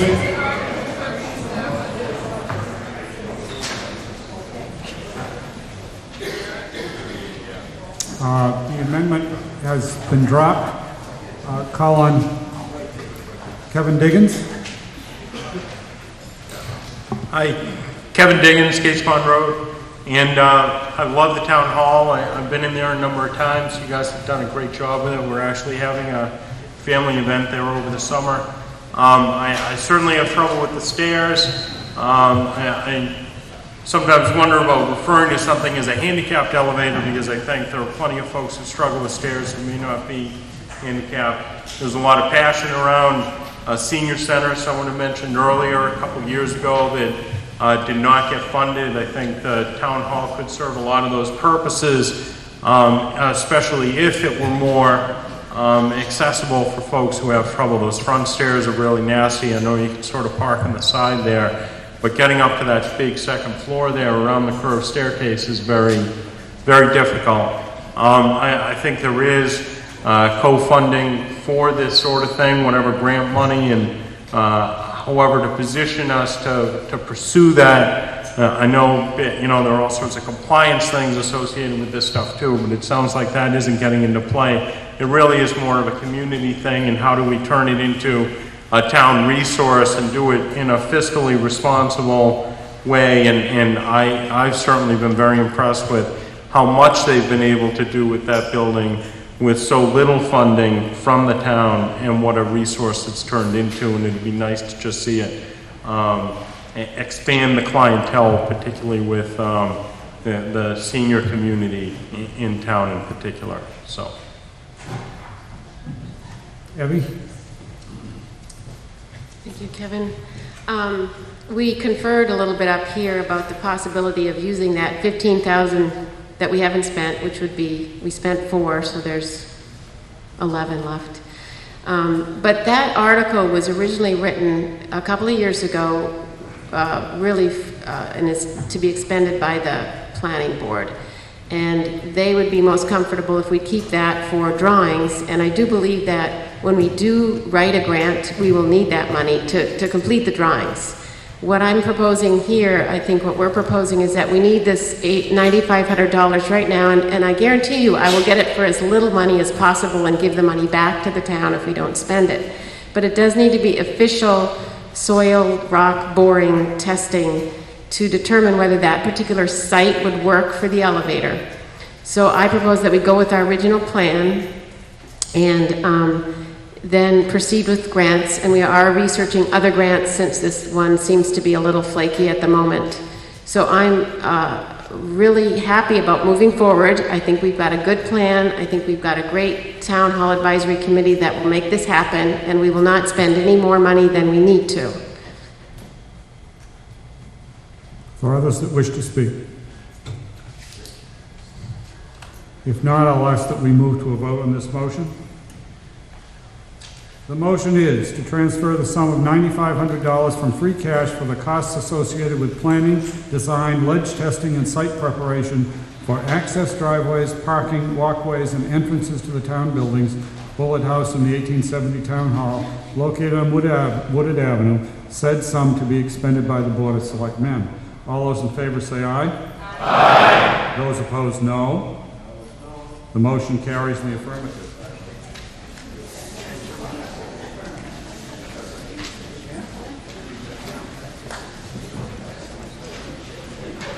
Article 27, to see if the town will vote to raise and appropriate, borrow, or transfer from available funds the sum of $1,200 for sealing of the window seams in the town offices building, or take action relative thereto. Judy Bowman. I move to transfer the sum of $1,200 from free cash for sealing the window seams in the town offices building, said sum to be expended by the Board of Selectmen.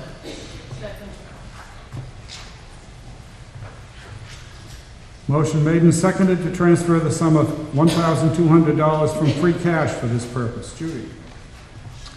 The windows in the municipal side of the building, you can, in some of them you can actually see the sunlight coming through. They are metal frames that were put together and caulked, and they've settled or whatever.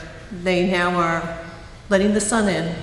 And what we want to do is caulk them so that the cold and heat and bugs and other things all stay out. Finance Committee has a positive recommendation. Is there any further comment? Anyone else wish to speak to the motion? If not, I'll ask you to vote. All those in favor say aye. Aye. Those opposed, no. Motion carries by unanimous vote. Article 28, to see if the town will vote to raise and appropriate, borrow, or transfer from available funds the sum of $10,000 for roof repairs for the public safety building, or take action relative thereto. Tom Andrew. Mr. Moderator, I move to transfer the sum of $10,000 from free cash for roof repairs to the public safety building, said sum to be expended by the Board of Selectmen.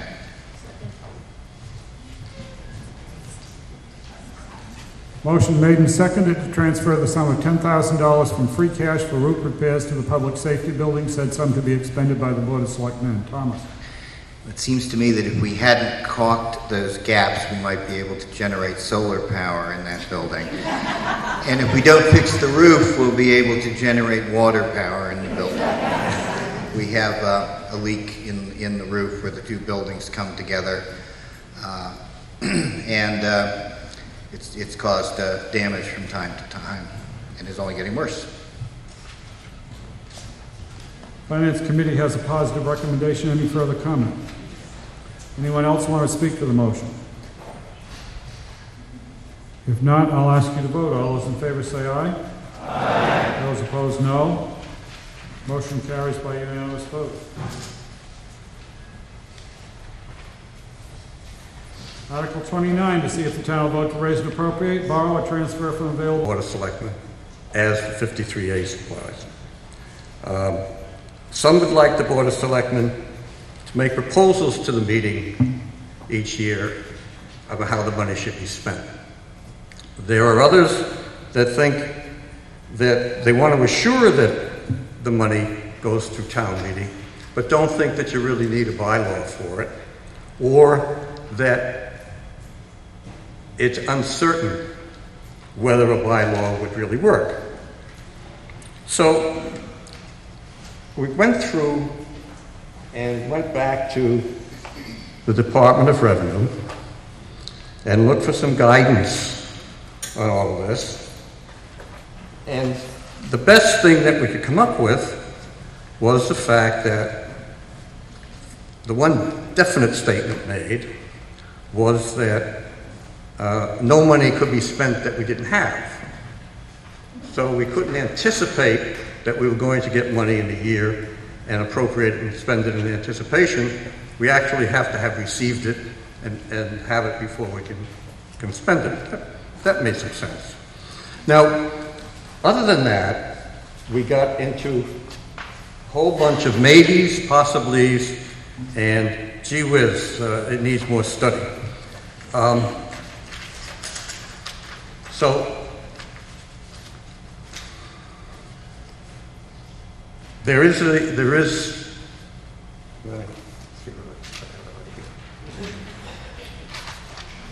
one of the statements I got back from the lawyers at the DOR, and this is also written up in their agreements, says if payments to the town under the mitigation agreements in quotes represent true grants, then they can be spent without appropriation pursuant to 4453A. It is uncertain that a town bylaw could limit the authority conferred by 53A to spend grants without appropriation. It's uncertain. They don't know. They won't say, can we or can't we? Now, further, if payments under the agreements are really exactions paid by developers in return for favorable actions by town boards and offices under the town's regulatory powers, then the payments probably would have to be deposited in the town's treasury and spent only by appropriation under Chapter 4453. So it's probably, maybe, and perhaps. Now, so what do?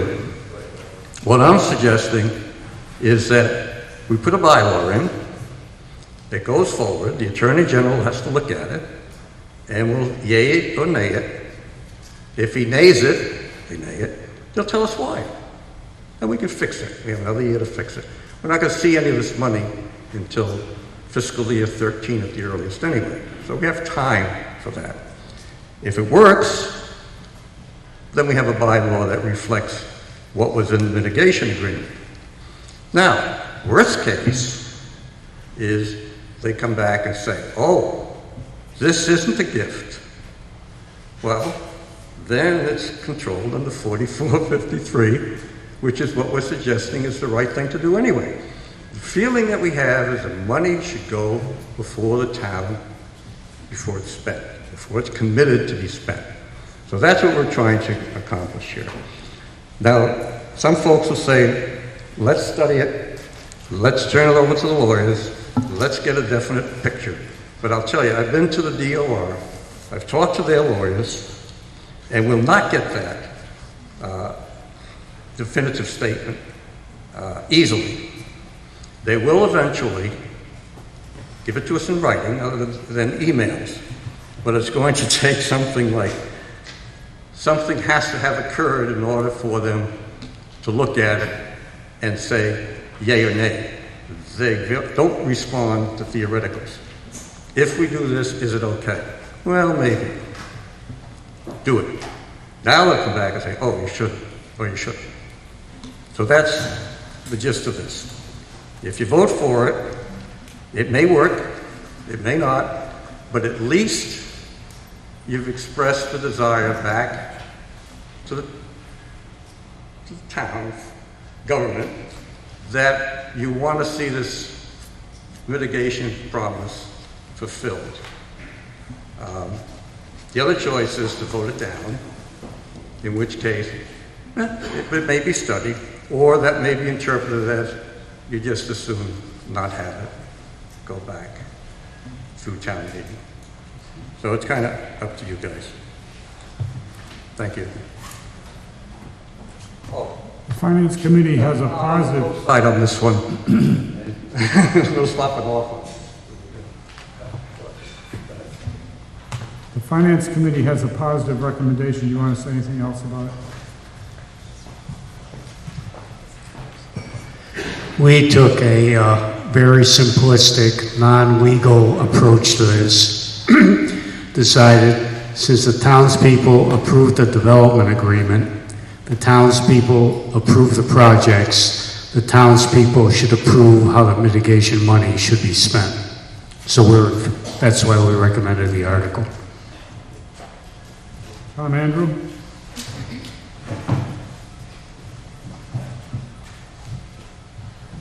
I'm the guy who started this because I put that language in the report, and I move to pass over Article 39.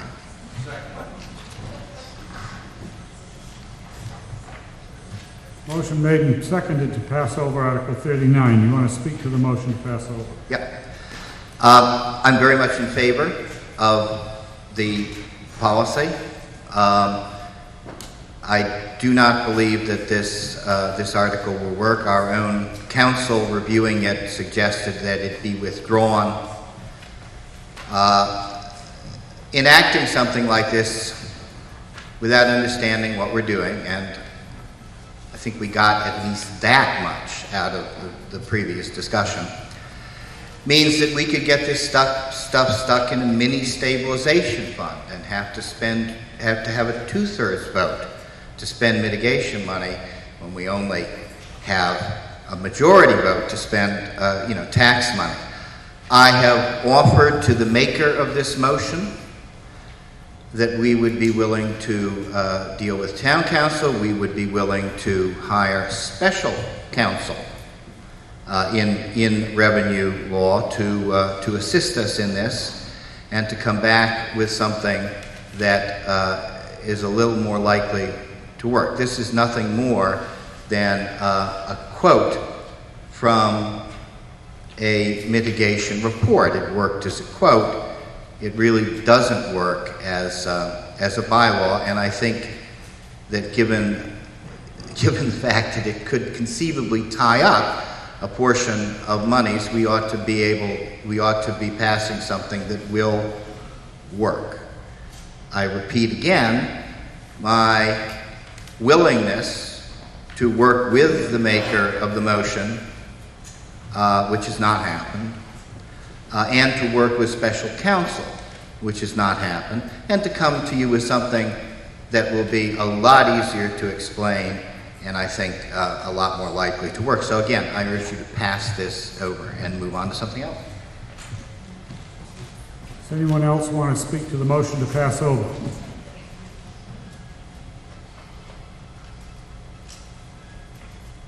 Richard?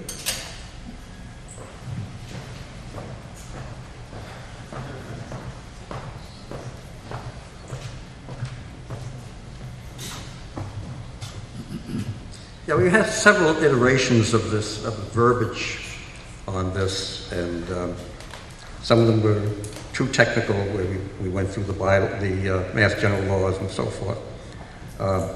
Finally went with the one that you saw because we were starting to get resistance.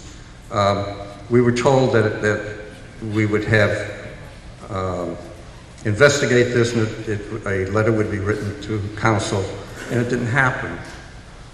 So we really don't like to do this on the town floor because we like to settle all these things in the town office, and 99% of the time we're successful in doing that.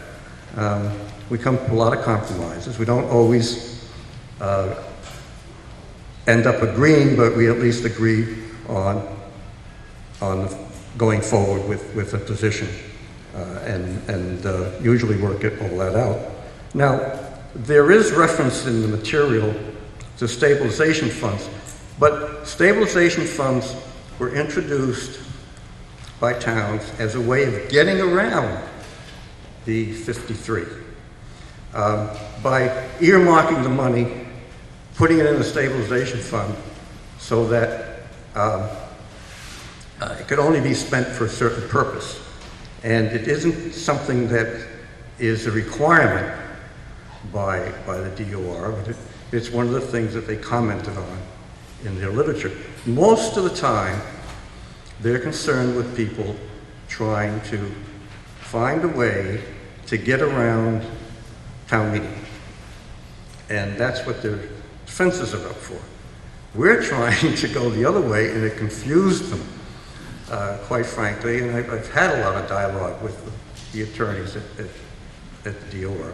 But we don't have a formal request into them for a written opinion because it takes further action to do that, and that wasn't taken. So I'd like to see you vote on the article and vote against passing it over. So that's where we're at. The motion before us is to pass over the article. Diane, do you have a comment?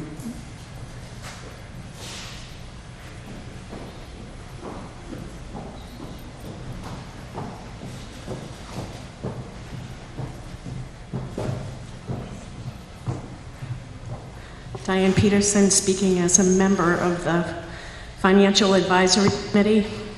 Not everybody on the committee was in favor of this article. Actually, some of us thought that it actually died in the selectman's office and they weren't going to put it on the warrant with multiple iterations. And so the issue is more of a procedural one. It's not that there have been any wrongdoings in the past. There may have been some visibility issues with some ways money got spent with Solomon Pond monies, but policy and procedure are things that can guide the monies that come in under the gift section of the law.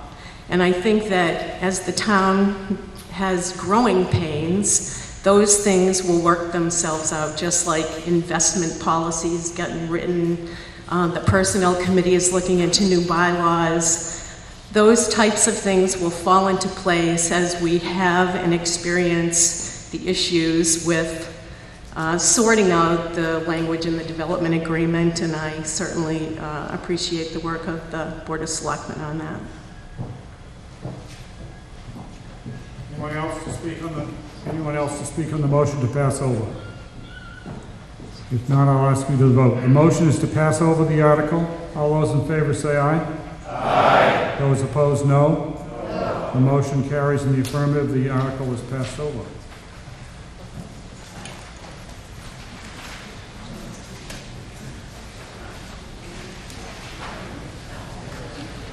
Okay, we have passed 11 o'clock. At this point, we have to vote on whether to continue business or come back at another time.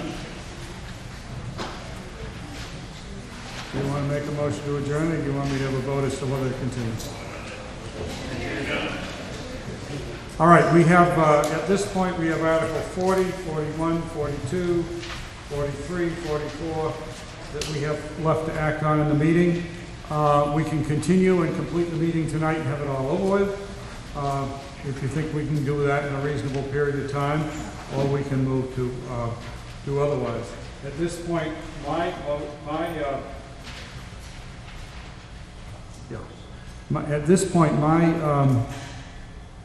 function as moderator is to put before you, do you wish to continue to the business, or do you wish to stop business now and adjourn? At this time, I'll ask all those in favor of continuing business, please indicate it by saying aye. Aye. Please, all those who would prefer to leave and take this up at another time, please say aye also. Aye. Therefore, we're going to continue business.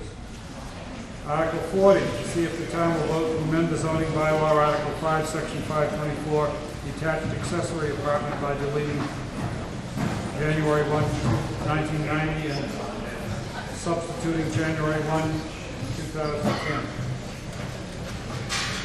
This was a motion under citizens petition. I'll recognize the leader of the group that put in the citizens petition. Mr. Moderator, I move to pass over Articles 40 and 42.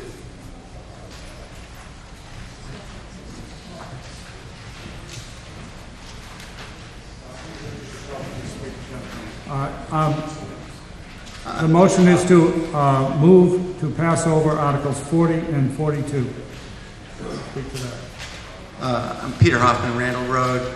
There's three iterations of the same concept or petition, and in deference to the planning board has suggested they liked Article 41 best, and therefore I'm going to pass over 40 and 42, or move to pass over 40 and 42, and give some greater detail on 41 should 40 and 42 be passed over. So this is a motion to pass over 40 and 42 with the idea that you would then take up 41. That's correct. Anyone else want to speak to this motion to pass over Articles 40 and 42?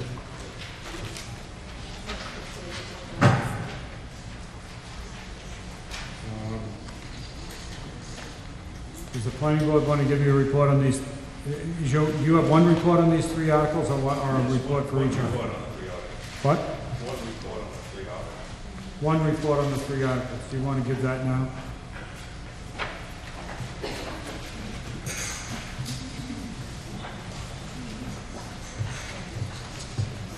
Ronald Bedriska, Planning Board. On April 6, 2010, the Planning Board held a public hearing on 3 citizen petitions to amend the Berlin zoning bylaw, Article 5, Section 524, detached accessory apartments. This particular section, along with other related sections in overall Section 520, accessory apartments, hasn't been changed since 1990. In the past 20 years, new construction has changed Berlin from what existed in 1990. Positive comments from the majority of citizens at the public hearing, as well as research into the bylaws of other towns, has convinced the Planning Board that a comprehensive examination of Section 520 should be accomplished. The Planning Board recommends that these 3 articles not be passed in order to give the Planning Board time to consider coordinated changes.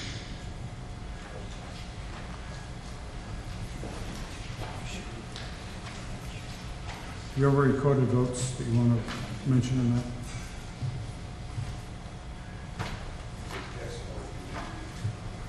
You want to give a...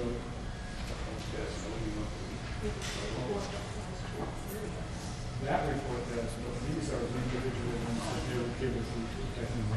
I would suggest that you hold those and we'll take up as we go. Okay. So the planning board has given you their report, their general report on the 3 articles. Is there any other comment in regard to the motion to pass over? Gordon Bowman.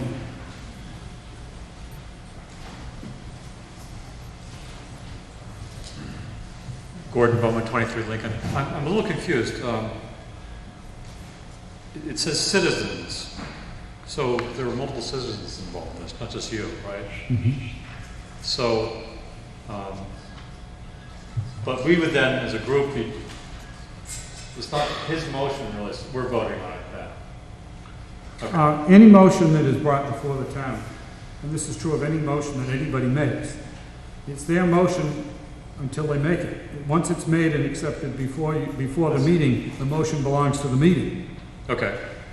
So right now, the motion is before the floor, so the motion belongs to the meeting, and then at some point, we will deal with the other article. Good. Anyone else? All right, the motion is to pass over Articles 40 and 42. All those in favor say aye. Aye. Opposed, no. Motion carries by unanimous vote. Now we come to Article 41. See if the town will vote to amend the zoning bylaw, Article 5, Section 524, detached accessory apartment, by deleting sections 524.1, 524.2, 524.3, and 524.4, and adding in its place the following sections and language. 524.1, that such structure was in existence on January 1, 2010, or any other structure provided that its use shall be subject to the limitations of section 524.3. 524.2, that the building inspector certifies that any pre-existing accessory structure can be modified for human habitation. An accessory apartment may not entail expansion or other than minor modifications to external elements of a structure that existed on January 1, 2010, unless the use shall be subject to the provisions of section 425.3. 524.3, the appearance of any new building permitted under this section shall be consistent with the principal residence, such as a barn, garage, or similar customary outbuilding. 524.4, the planning board may adopt such regulations as it deems appropriate to assure compliance with section 524.3 of the bylaw. Your motions. Peter Hoffman, Randall Road. Mr. Moderator, I move to amend the zoning bylaw as described in Article 41 with the following change in the proposed section 524.2. Change the reference from 425.3 to 524.3. A typo.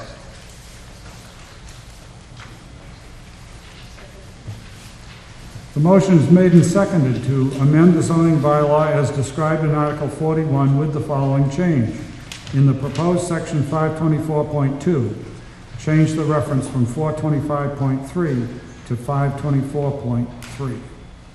And that represents an error in transcription at some point in the process. The original petition did include the number 524.3, and I suspect that's what the planning board looked at the time that they were looking at it as well. So this motion talks about the change as described in 41 with that one correction. Mr. Hoffman, you want to speak to the motion? Peter Hoffman, once again, Randall Road. Mr. Moderator, selectmen, select women, members of the planning board, other town officials, and citizens of the town of Berlin. First, we'll start with a little side comment. A lot of people have commented on the way I say the word Berlin. My dad is from Berlin, and I now live in Berlin, if I'm saying it properly. So I'm doing my best to say it correctly. I'm getting a nod already. Berlin. Anyway, I'd like to take the time to give you a general overview of Article 41, which Carol and I have sponsored and put forth before the town for a vote this evening. In summary, the changes we propose will make the regulations of who may reside in an attached and detached accessory apartment consistent. We propose two changes. The first is to modify the date by which the structure was built. It is currently 1990. We're proposing that the date be advanced to January 1st, 2010, thereby permitting only pre-existing, not new, detached structures to be made into accessory apartments if the owner would like. The second and final change is to omit the following restrictions as currently written, and they're in greater detail. I have a handout if anybody wants it. I've got quite a few with me. If somebody's confused or would like to read something, please raise your hand. I'll hand out this packet of documents. It's 4 pages long on 2 pages. So those current restrictions in the bylaw are in-law, low income, and caregiver. If enough time passes, I may need that caregiver. Thereby making the detached and attached resident regulations consistent. We're not proposing to change any of the other restrictions that are currently in place. I will briefly outline them verbatim from sections 522 and 523. And I'm going to go quickly so not to put everyone to sleep. The premises are being used by the owner as a principal residence and have been used as a lawful residence for a period of at least 5 years prior to the date of the application of special permit. Evidence verified in writing by the Board of Health or its qualified agent submitted with and as part of the application for special permit, that there is available on the lot adequate drinking supply and adequate provision for sewage disposal. And finally, there's no other in-law apartment or accessory apartment on the same lot. Some people have been concerned about that there could be multiple apartments. That's simply not possible in the current bylaw, and we are not proposing to change that.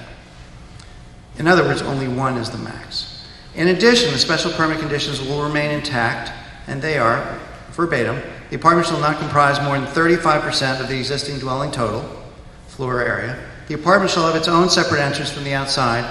The apartment shall have its own kitchen facilities and its own interior toilet facilities, and the outside appearance of the premises shall remain that of a single-family residence. The room shall have heat that is adequately supplied and controlled. The number of residents of the apartment shall not exceed 4. And finally, the premises shall continue to be used as a principal residence by an owner.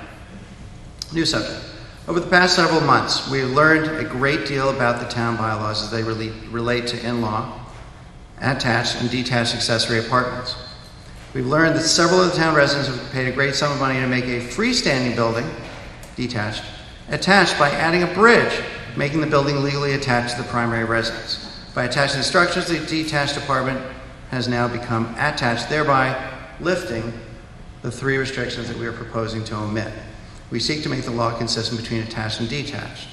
Residence-wise, everything else is different. The planning board. You'll likely hear in the planning board report, which you actually now did hear, that you haven't heard all of it, that there were 2 in favor and 3 against this article, a split decision. As I mentioned earlier, in deference to the planning board, we chose to take action on the article which the planning board acted most favorably on. I must add that in spite of the overwhelming public support in favor of the amendment at the planning board hearing that is before us today, the planning board did not recommend the passage of this amendment. I would have expected greater support from the members who voted down the article. New subject. As some of you now know, may know rather, Cal and I submitted a letter to the editor to the item. It's still on and you're welcome to read it. There were 7 comments. I'm not going to read them all. I'll read several of them because they're points of interest. They are not necessarily persuasive, but they're interesting to hear, I think. Quote, there are so many of these apartments already, why not let us legalize them? Then we can collect the taxes from those apartments too. Another one, if you want Berlin to look like Clinton or Hudson, vote for this bill. Wow, James, that old Berlin mentality that we all know and love. Next one, those were 3. By the way, Berlin might as well turn into Clinton or Hudson. At least they have good school systems. Why do so many Berlin kids leave to Honto? Berlin old farmers want the best for their kids as long as it is not in their own town. Cows and pigs don't pay taxes. People do. Next one, second to last. The change is primarily asking for the zoning rule to be updated to allow for detached structures to be used for rental units, the same as attached. I'm going to make a quick comment, interject a comment. It's not just rental. If one were to have a detached apartment prior to today in-law, and then the in-laws pass away, or after today if this were to pass, it would not be permitted, unless this passed, for you to even have a friend stay in that accessory apartment. If you had a friend whose family had a terrible incident, a house burned down, and you wanted to let them stay in your accessory apartment, that would not be permitted under the current bylaw as well. In-law, low income, and caregiver. So to continue that comment, yes, they all should be regulated and taxed, but I don't think there will be a huge building boon if this change happens and Berlin will look like Clinton. I think people should take the time to actually read the proposed changes and think about it logically, and it continues about Honto, and I won't bore everyone. The building inspector. Building inspector's weighed in on this. He says one sentence. After reviewing your proposed changes to Article 524, it is my opinion that changing Article 41 would be the most appropriate, and I support its approval.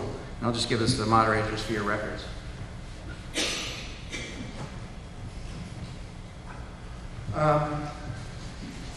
Diane Peterson, who we know well and is in the room, also weighed in on this, and I'll quickly read her comment, and that'll be it. Dear Peter and Carol, I'm writing to provide you with this letter of support for the proposed bylaw change under Article 41, as discussed at the Planning Board hearing and the follow-up meeting. After hearing the overwhelming support for the amendment, which you proposed at the hearing, and after listening to the discussion of the proposed change to detached accessory apartments, as well as the comparison to the language for the in-law and accessory apartments that currently exist in the zoning bylaws, it is apparent that all property owners should have the same rights regardless of the section of the bylaw being used for the special permit.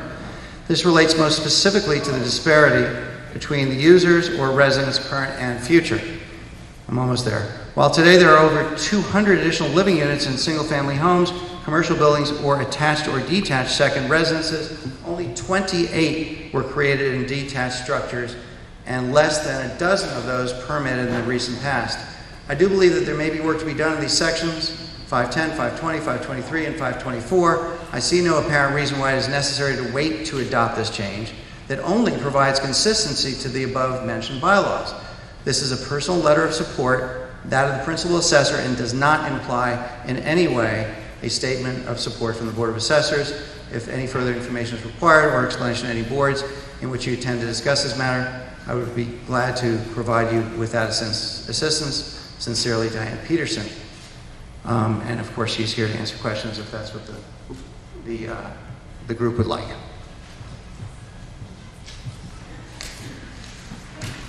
Excuse me. In closing, I'd like to make some miscellaneous points. There's a very central issue in, I guess, Massachusetts, and certainly in the Planning Board and Berlin, which is low income or affordable housing. It's a whole other animal that I hardly understand, and I know is very, very important to the community and to the Planning Board, and I support that. But I have to say, should the middle class be discriminated against or excluded? This proposal will level the playing field for average middle class families like you and me. Discriminating in favor of affordable units, which is one of the 3 current restrictions, is just not right. A couple other points. According to town laws, farms, for example, cannot legally have farm hands residing in their outbuildings unless this amendment passes. According to town law, not state law. A couple of revenue things. There will be some additional revenue created by the taxes and revenue brought in by a rental apartment or even a non-rental apartment, like excise tax, personal property, and real estate. This will provide local dollars to contractors and businesses because to build out an apartment, finish an apartment, or whatever the case may be, costs money, and that money is likely going to be going closer to home than not. Legalizing the many apartments that apparently are unpermitted will inform the assessor of what she may not already know of. As thorough as she may be, I think some things will surface. And the last thought is growth and economic stagnation. You know, contraction is a risk at all time, whether it be financial, population, and so forth. And I think that it's critical to economic vitality that there is more than one way, or more than 10 ways, or more than 100 ways to make ends meet. And this is one of those ways in some instances. In some instances, it has nothing to do with revenue. Preventing economic stagnation and growth is a natural evolution. In the current economy, additional revenue can be important. Change of status, unemployment, retirement, etc. Thank you very much for listening. I'd be happy to, and will do my best to answer any questions that you may have. I respectfully ask you to vote in favor of this article. Thank you. The planning board's report in regard to this specific article.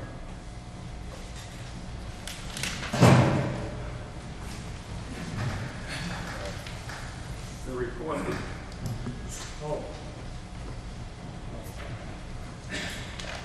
The one report we referred to all 3 articles. On this particular article, the planning board voted 3-2 not to support this article.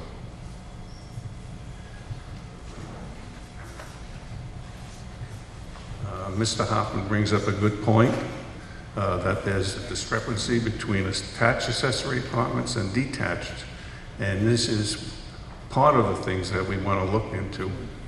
And we think it's too much at this time to just go and make a change to the detached accessory apartments to allow another rental house on a single-family property.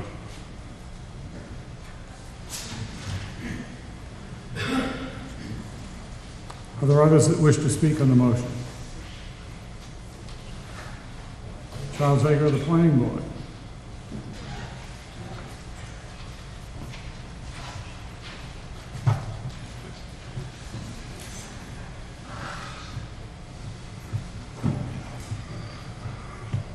I'm one of the ones that voted in favor of this article. Mr. Hoffman came to us early on in the beginning and told us what he wanted to do and said if the planning board all votes against it, it's not going to pass in town meeting. And I said, well, there's a public hearing. We have to hold a public hearing.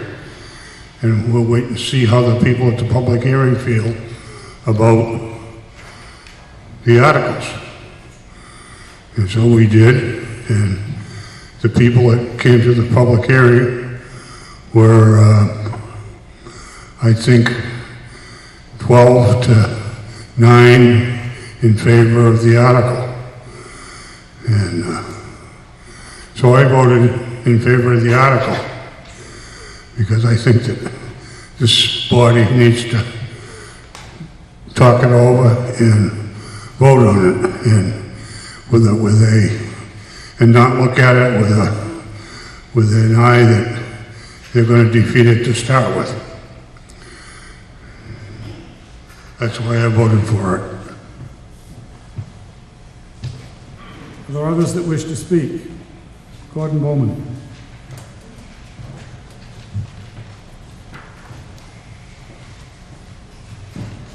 Gordon Bowman, 23 Lincoln. That was a long explanation, but I got really confused after several points there. I was wondering if the planning board could explain maybe a little more simply exactly what this will do. I didn't quite get it. And in particular, I'm a little confused about the change of the date. Why are we grandfathering things? Ron? Basically, the bylaw as it states now, a detached accessory apartment has to meet certain conditions, and I think it was an in-law or a caregiver, affordable housing. Basically, this bylaw change would allow that would go away and it could be rented to anyone.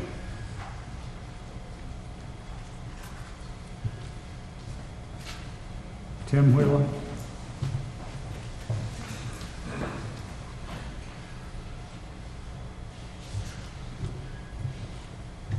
I'm going to ask town council to comment on the date issue. The reason that I'm asking is that this secondary clause that follows the 2010 stipulation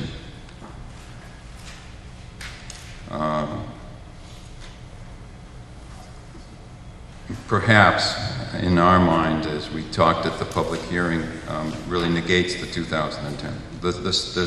The statement, or any other structure provided that its use shall be subject to the limitations of section 524.3. So perhaps you could help us with that.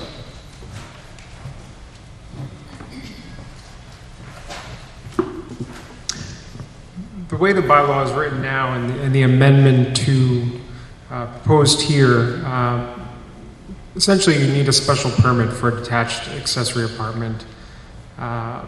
One of the provisos to that currently is that the building has been in existence from January 1, 1990, or that any other structure, provided that its use complies with a different section of the bylaw.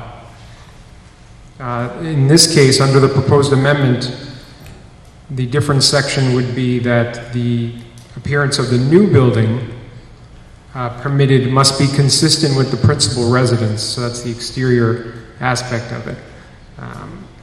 So it does raise a question as to whether the date in that paragraph really has any effect one way or the other, as long as the new building complies with that proviso as to its exterior appearance with the primary structure on the property. The current bylaw also has some additional restrictions dealing with pre-existing structures prior to January 1, 1990 in terms of who it can be rented to. The proposed amendment on the floor here takes away much of those restrictions.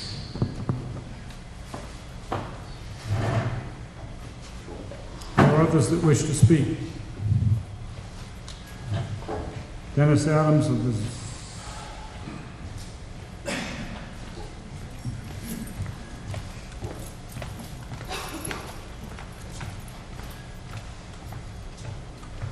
My name is Dennis Adams. I live at 285 Pleasant Street. My feeling is on this is, number one, if we're going to add any apartments on these things, they should be low. They should be considered, okay, as affordable housing units, so that we don't have to have a sprawl of any more apartments. Number two, if we're going to take a look at an article, I honestly feel that we ought to encompass the whole thing. If we're looking at attached apartments, if we're looking at detached apartments, why the heck don't we turn around and do it all once rather than coming back and doing it piecemeal?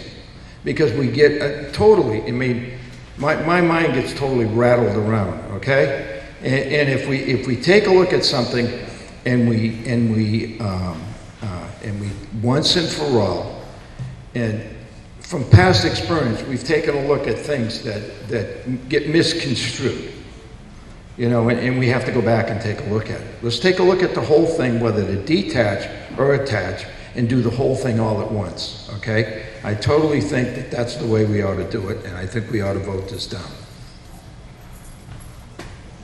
Tom Andrew.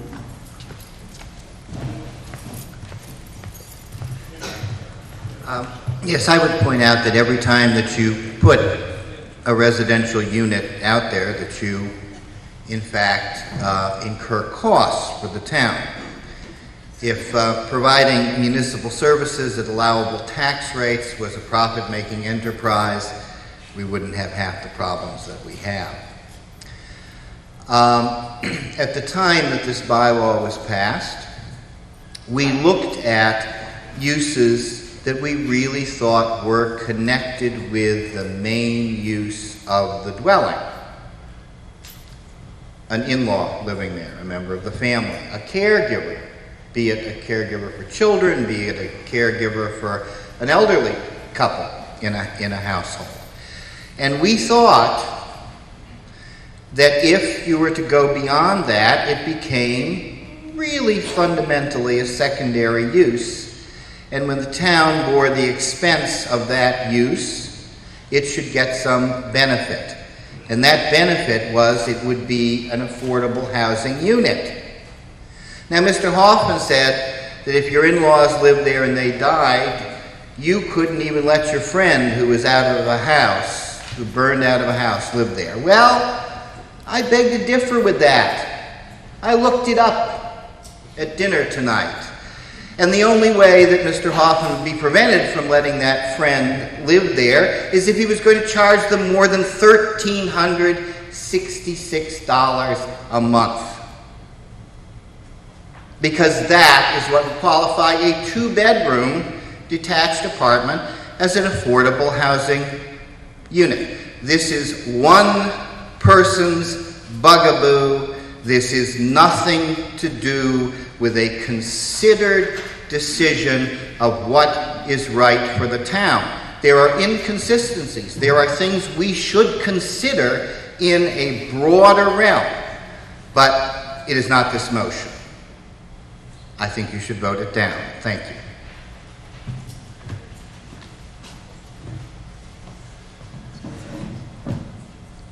Tim Wheeler? And Bill Wheeler? Oh, okay.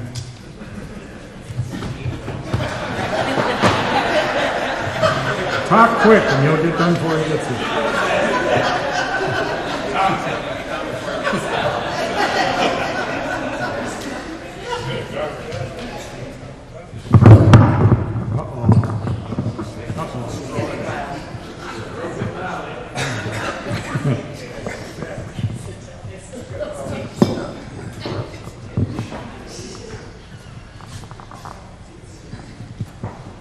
Can you hear me? Bill Wheeler, 232 Pleasant Street. I'm a senior citizen, so I have to take it easy. I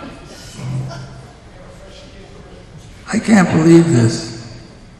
Tom is right on the ball.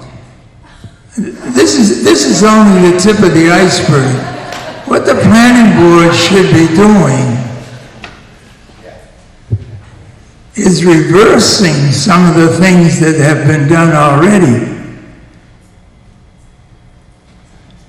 We've gone too far. This is Berlin. This isn't Marlborough or Worcester or some other place. This is the town of Berlin. I know I've been here too long, but the thing is, we don't want to be like these other towns. Several years ago, we decided that we wanted to have 2-acre lots. We wanted to have 200 feet of frontage. And we wanted to have one domicile on that lot. You could have a larger lot. If you had 5 acres and 400 feet of frontage, you could make 2 lots, provided you met all the requirements like the water and sewage and so forth.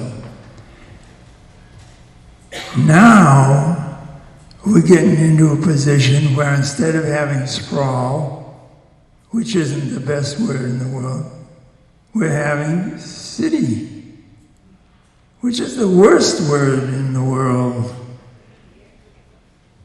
We don't want to have 2 families, 2 domiciles on each lot. We want to keep it the way it is. Otherwise, we might as well go live in Marlborough or go and live in Framingham or someplace like that.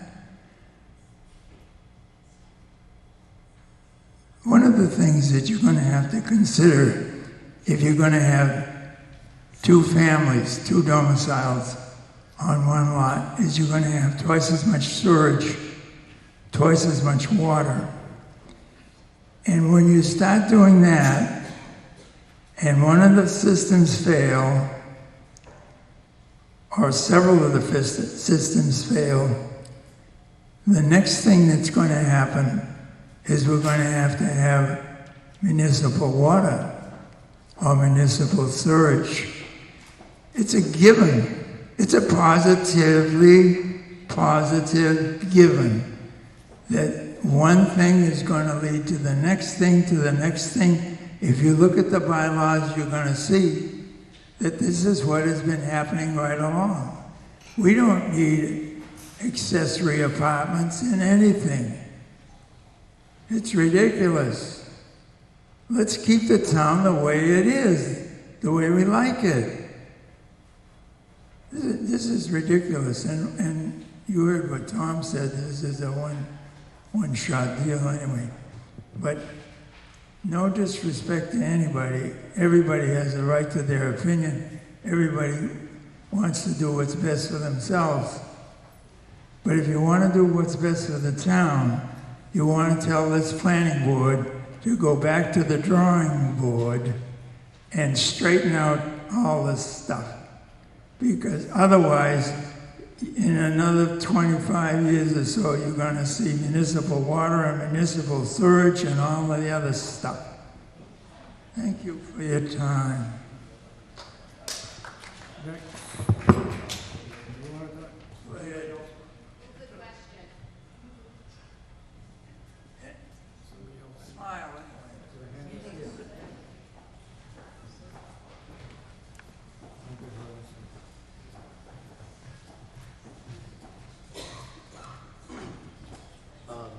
Dan Serpensky on Randall Road, and I'll keep this very brief.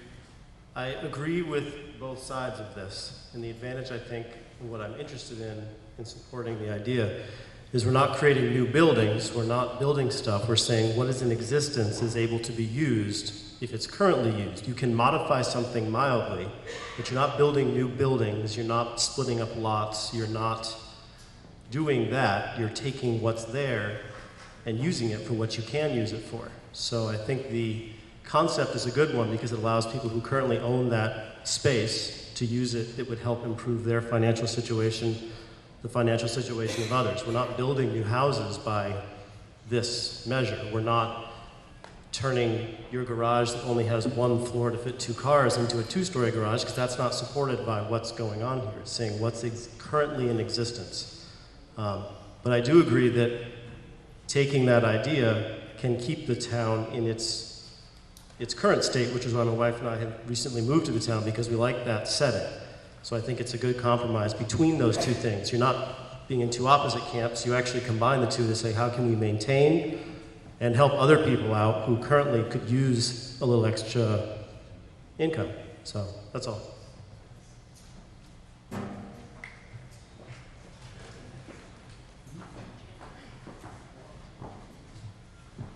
Hi, I'm Carol Leary of Randall Road. I'm the co-sponsor of this article, and certainly a little less verbose than the other sponsor. But I wanted to let you know that I have talked to several people over the past few months about this, and I think that the change that we're asking for is fair and appropriate, and I would respectfully request that you vote for this article. Thank you. Janet Campbell, Planning Board. I'm one of the ones, what? No, I don't want to get any closer.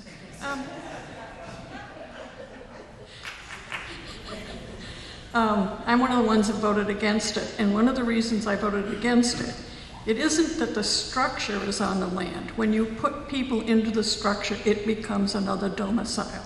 And when it becomes another domicile, it becomes a drag on the town, because there's public safety issues, school issues that have to be addressed. Just because the structure exists doesn't mean that it's drawing down on the taxes, but the minute you put people into it, it does. And we've had plenty of studies done that show that residents do not pay the bill. They pay part of the bill, but they cost more than they put into the tax base. So I think there's some tweaking we need to do on this, but I don't think this broad brush approach is a really good thing, and that's the reason I voted against it. Bruce Ricard.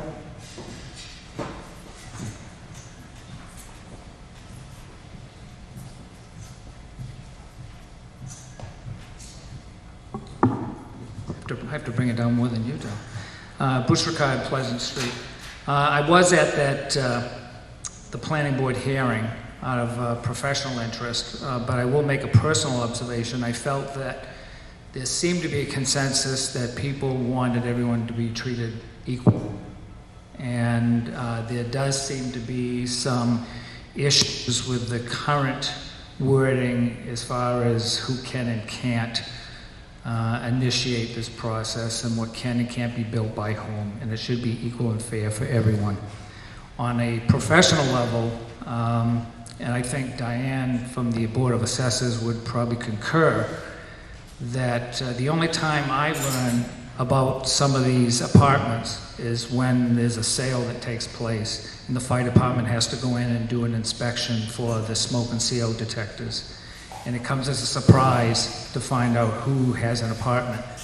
I could care less on one level, but from a life safety level perspective, it's nice to know who does have living where and that they can get in and out of the place safely. So it would be nice to see this cleaned up and that those that are out there are on the books, because I think afterwards the planning board was surprised to learn from Diane how many units there are out there currently that she has as living units. And the only reason I might find out from her is that she's looking for me to assign a number, and that's the only way I'm finding out other than the sales.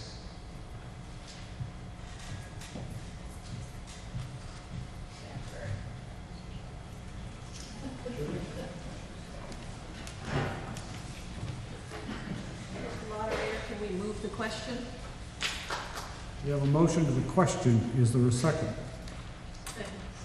Motion is made and seconded to the question, which means we will now vote on whether to vote now without further debate.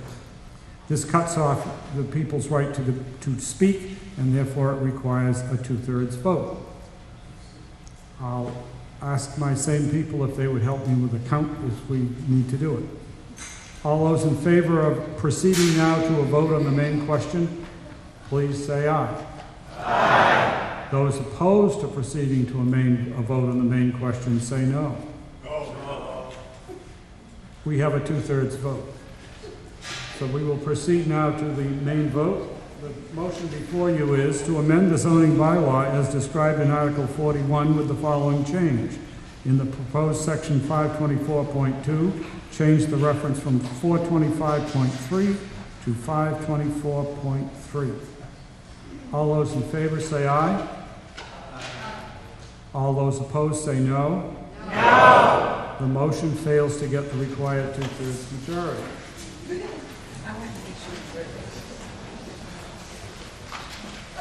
Article 43, to see if the town will vote to transfer from available funds a sum of money to be used toward the reduction of the 2010-2011 tax rate or take any action relative thereto. Bill Tomasino of the Finance Committee. Mr. Moderator, I move to pass over Articles 43 and 44.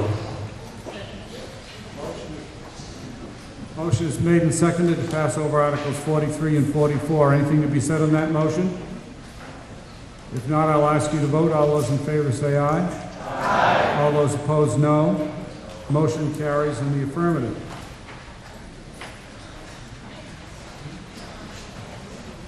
I've been asked to announce before we close this session that the Tohoto building project passed in the Boylston Town meeting this evening.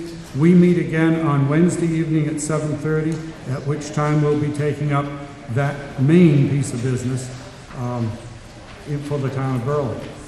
Val?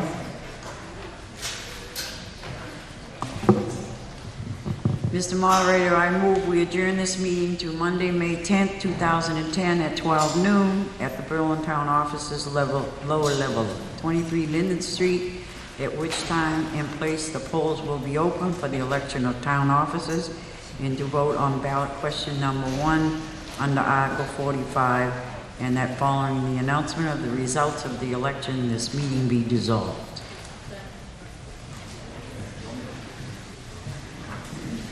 The motion is made and seconded to adjourn this meeting to Monday, May 10th, 2010 at 12 noon at the Berlin Town Offices lower level, 23 Linden Street, at which time and place the polls will be open for the election of town officers and to vote on ballot question number 1 under Article 45, and that following the announcements of the results of the election, this meeting be dissolved. I'm going to ask that people help us afterwards with chairs, please. All those in favor? Aye. Opposed? Motion carries. Meeting is adjourned.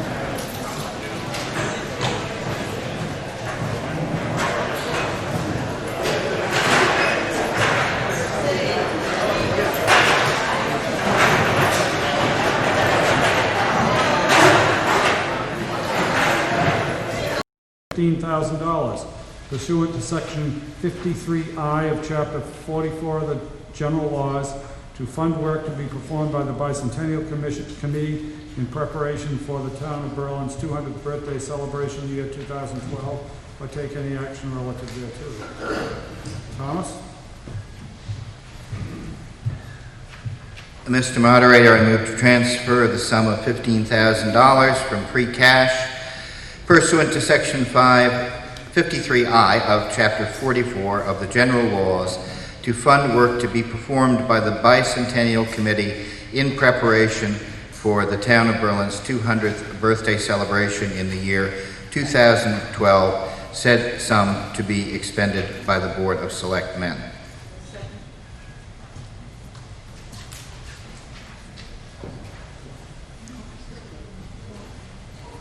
Motion made and seconded to transfer the sum of $15,000 from free cash for the Bicentennial. Said sum to be expended by the Board of Selectmen. Thomas? Yes, the committee in its request to the Board of, there is a Bicentennial Committee composed of Eloise Sauls, Dennis Farabee, Marcia Johnston, and Linda Tomasino. The committee requested that the selectmen make this motion for $15,000 to begin putting deposits on the following services. A parade day sanitary facilities, parade cleanup, fireworks, promotion, marketing, t-shirts, postcards, pins and ornamentation, prizes, and a cookbook printing and binding.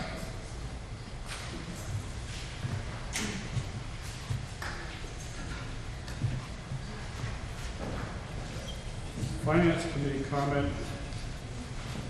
We have a positive recommendation from the Finance Committee for this. Is there any other further comment on this motion?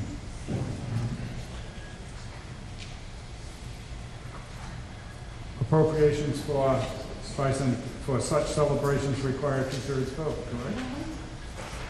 I'll ask you to vote on the motion. All those in favor say aye. Aye. Those opposed, no. Motion carries by a 2/3 vote, as declared by the moderator.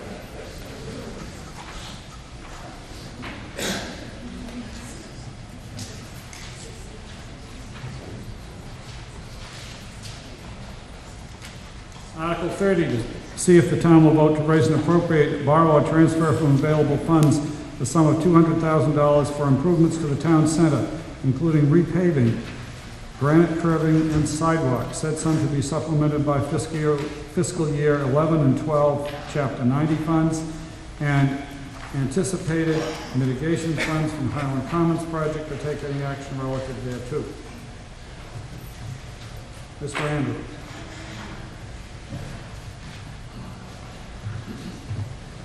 Mr. Moderator, I move to transfer the sum of $7,500 from free cash for planning and drawings attendant to improvements to the town center to include granite curbing and the replacement of sidewalks.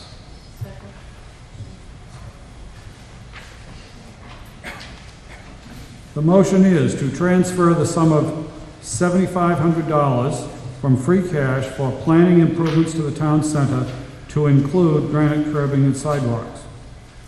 Mr. Andrew. Yes, my understanding from FinCom and the Financial Advisory Committee is that their main problem with the original motion was the absence of planning. And so we are making a motion for a much smaller amount of money to address that. We felt that with the bicentennial coming, it would be a good time to attend to some basic improvements in the town center commercial village district. That commercial village district is going to be subject to increasing competition from other commercial districts that we have approved recently. There was a time, and for those who walk around and look carefully, you can see there was a time when we did have such things as sidewalks, but as the road has been repaved and the level of the road has been raised, sidewalks have been paved over or allowed to go into disrepair. We look forward to a time when perhaps the commercial usage in the center of the village may change. Right now, it's dominated by one particular use, and nobody can look 10 or 15 years into the future and see what we will have there.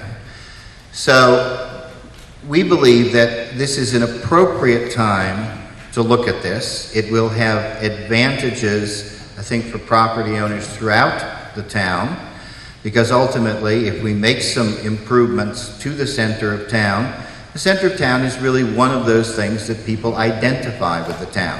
If it is attractive, if it represents the town well, I think it benefits everyone. The addition of sidewalks and consequently the probable somewhat narrowing of the road will have a traffic calming effect in the center of town. And I think it also represents support for some of the activities that have been going on. We just talked about the activities at the 1870 Town Hall. We know that there is a nonprofit group that is looking very carefully at the idea of the purchase and the refurbishment of the old Methodist church as an arts venue of some sort.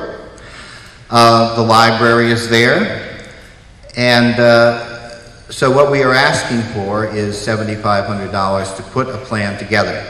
We also think doing this at the time of the bicentennial, and so therefore voting it either at a special town meeting sometime in the intervening year or at next year's town meeting, gives us a leg up on getting support both from the state because of that event and from private parties. So we think that, to have a little money to do the planning, to put together a proposal is an appropriate thing for the bicentennial and is something that will probably allow us to do that with a measure of support other than just from the voters of the town of Berlin.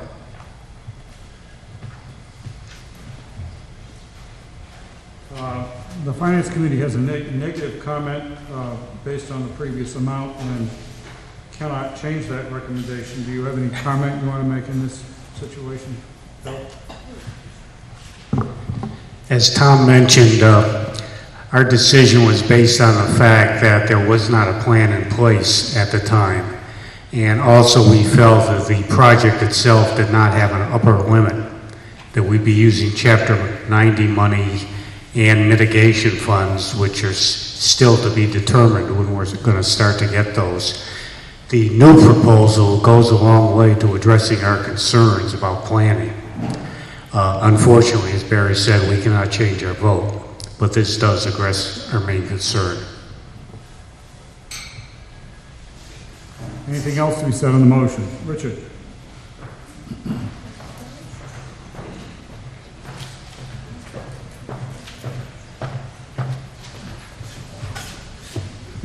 Richard Sardell, Baker Road, excuse me.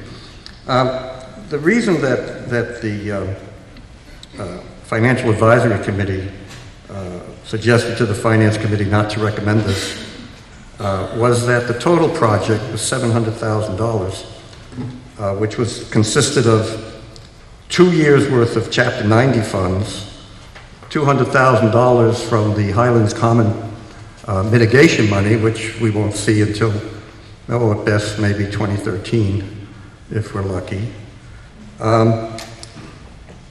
And another $200,000 out of free cash.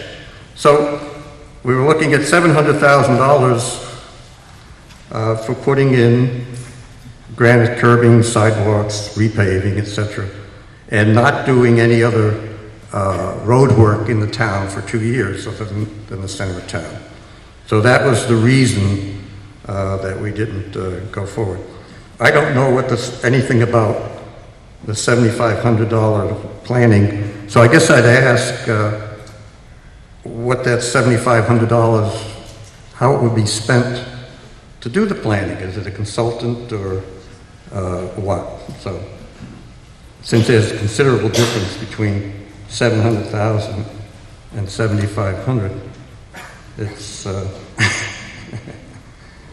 I guess worth a question to see how we would go about doing that. Can we get an answer to that, Thomas?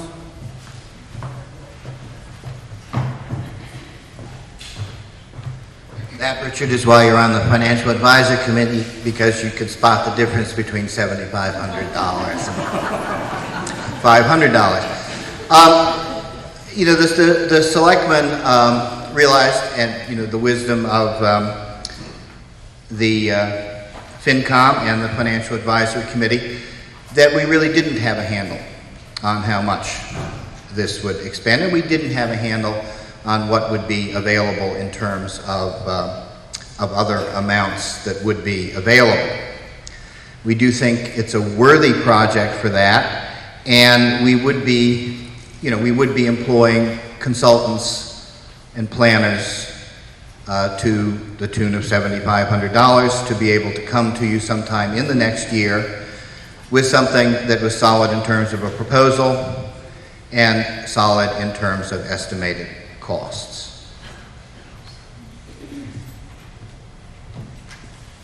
Other comments on Article 30, the motion?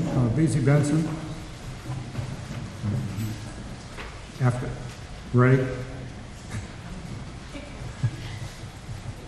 Ray Ellis? Ellis of Randall Road. Did the original article have someone who was going to expend the money? Would you get a little closer? I couldn't quite hear you. Does the article have who's going to expend the money for the $7,500?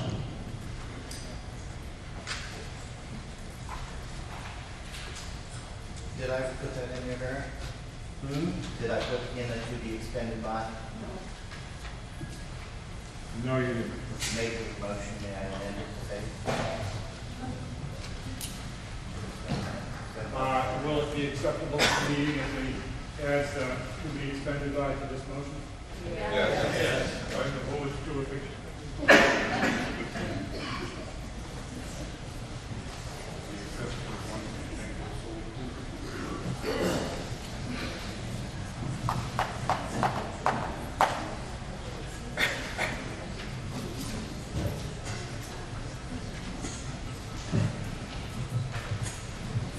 Are you ready? To be expended by the selectmen.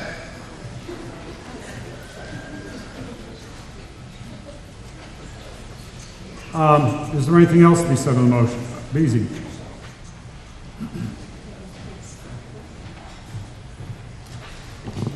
Beasley Benson, 16 Village Lane. I think that this is an excellent time to be thinking about making the center of our town both accessible and pedestrian friendly. And one of the contexts that I think of this in is safe routes to school. There is no safe route that any of our children can walk to school.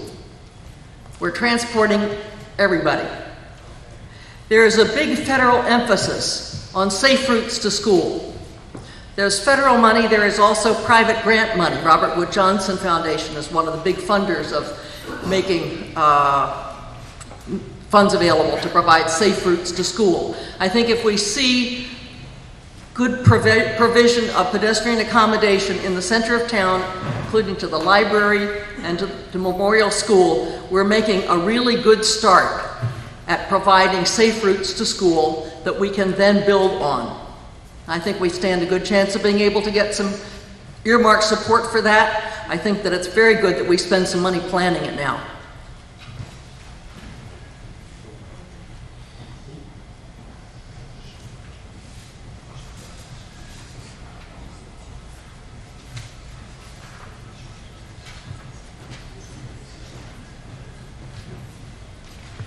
Hi, Rich Kramer from Village Lane. And just a couple of months ago in the winter, I was at the town offices, needed some cash to do some business. Speak into the microphone. Oh, okay, there we go.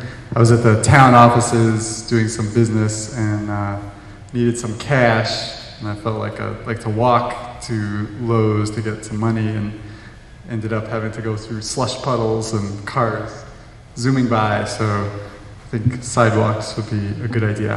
And planning would be a good idea. Anyone else? Oh, Fran?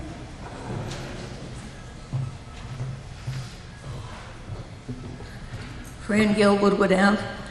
Does this plan, is it going to include the sidewalks at Carter Street? Does anybody know? Carter Street? Would this You mean include- that?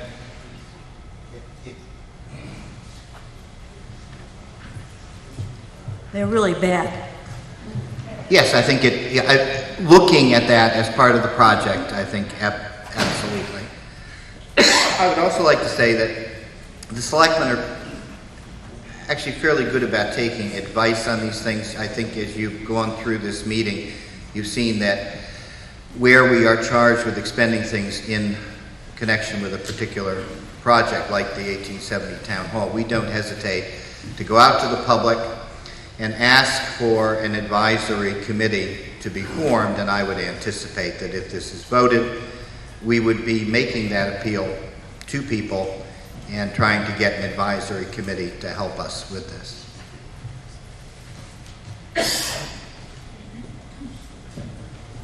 Anyone else? If not, I'll ask you to vote. The motion is to transfer the sum of $7,500 from free cash for planning improvements to the town center to include granite curbing and sidewalks to be expended by the Board of Selectmen. All those in favor say aye. Aye. Those opposed, no. No. Motion carries in the affirmative.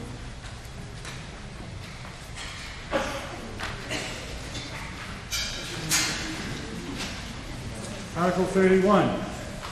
See if the town will vote to raise and appropriate, borrow, or transfer from available funds the sum of $5,800 for labor and materials related to adding additional attic insulation, weatherizing and/or replacing windows, and replacing the exterior boiler room door at the Berlin Public Library, said sum to be expended by the library trustees.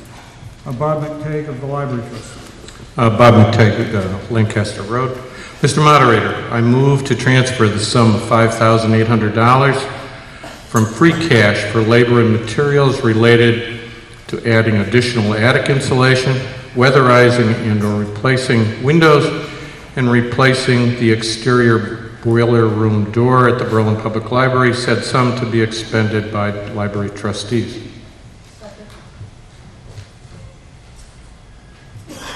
So this is to transfer the $5,800 from free cash for all those purposes. Bob? I think it's pretty self-explanatory. We've had the attic insulation looked at. It's, sunk quite a bit. We'd like to see if we can reduce our heating bill and improve the temperature variations that occur in that library from winter to summer. We've had some recent data points taken in the library, and there's quite a variation there. So we want to reduce that and reduce our heating and cooling bills. And the door to the boiler room has been commented on several years by the insurance underwriters as something that needs to be replaced. So that's it in summary.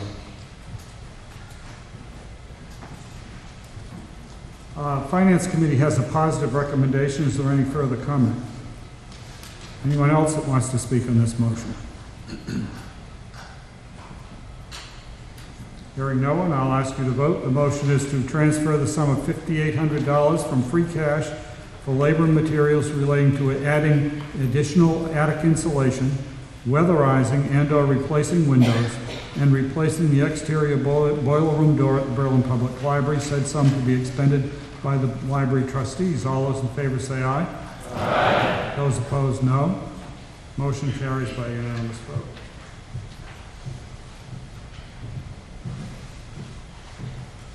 Article 32, to see if the town will vote to raise and appropriate, borrow, or transfer from available funds the sum of $3,000 for purchase, replacement, and installation of 3 air conditioners, as well as the purchase and installation of 2 dehumidifiers for Berlin Public Library, said sum to be expended by the library trustees. Denise Cross, 53 Village Court, library trustee. Mr. Moderator, I move to transfer the sum of $3,000 from free cash for the purchase, replacement, and installation of 3 air conditioners, as well as the purchase and installation of 2 dehumidifiers for the Berlin Public Library, said sum to be expended by the library trustees. The motion is to transfer the sum of $3,000 from free cash for the purpose of the air conditioners and the dehumidifiers. As Bob mentioned, we did have the Mass Board of Library Commissioners do some data logging for us in August through January, and did point out our wild temperature swings and our relative humidity that is shortening the life of the books and materials in the building. So the air conditioners that we have in place currently are over 20 years old, so it's time to replace those with Energy Star efficient units, and to install dehumidifiers to get the humidity under control as well. The Finance Committee has a positive recommendation. Is there any further comment? Does anyone else want to speak on the motion? If not, I'll ask you to vote. The motion is to transfer the sum of $3,000 from free cash for these purposes. All those in favor say aye. Aye. Those opposed, no. Motion carries unanimously.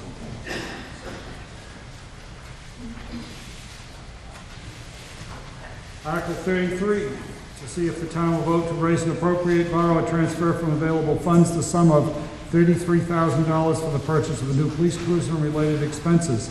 Said sum to be expended by the Board of Selectmen or take any action relative thereto. Val Bradley. I move to transfer the sum of $33,000 from free cash for the purchase of a new police cruiser and related expenses, said sum to be expended by the Board of Selectmen.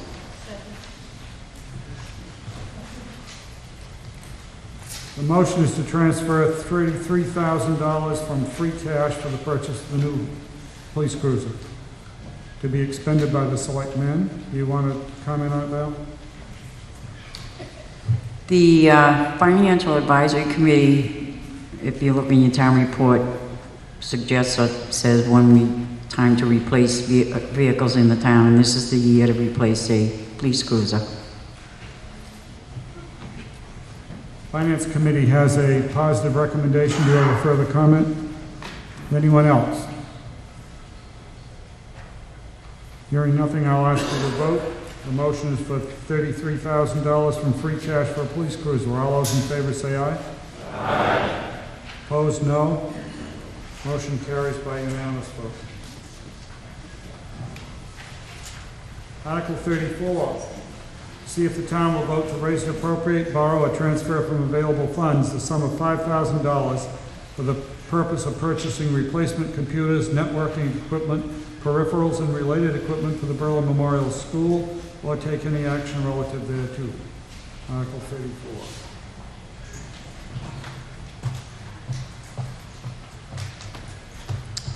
Mr. Moderator, I move to transfer the sum of $5,000 from free cash for the purpose of purchasing replacement computers, networking equipment, peripherals, and related equipment for Berlin Memorial School, said sum to be expended by the school committee. Motion is made and seconded to transfer the sum of $5,000 from free cash for replacing computer stuff. You want to comment on it, Nicole? I just want to say that this is part of the ongoing replacement plan we have for the computers at Berlin Memorial School.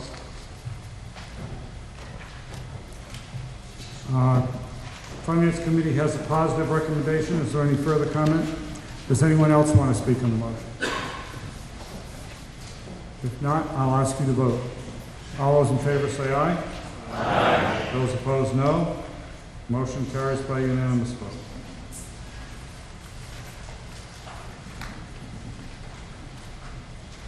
Article 35, see if the town will vote to raise and appropriate, borrow, or transfer from available funds the sum of $10,000 for the purpose of funding repairs or modifications of the HVAC system at Berlin Memorial School, or take any action relative thereto.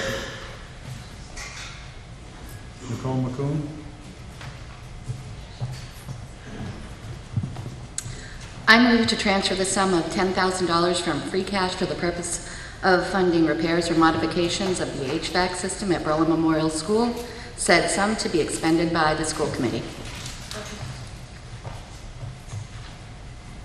Motion made and seconded for $10,000 from free cash for the system. You want to comment on it? Okay. Chris Keefe of the school committee.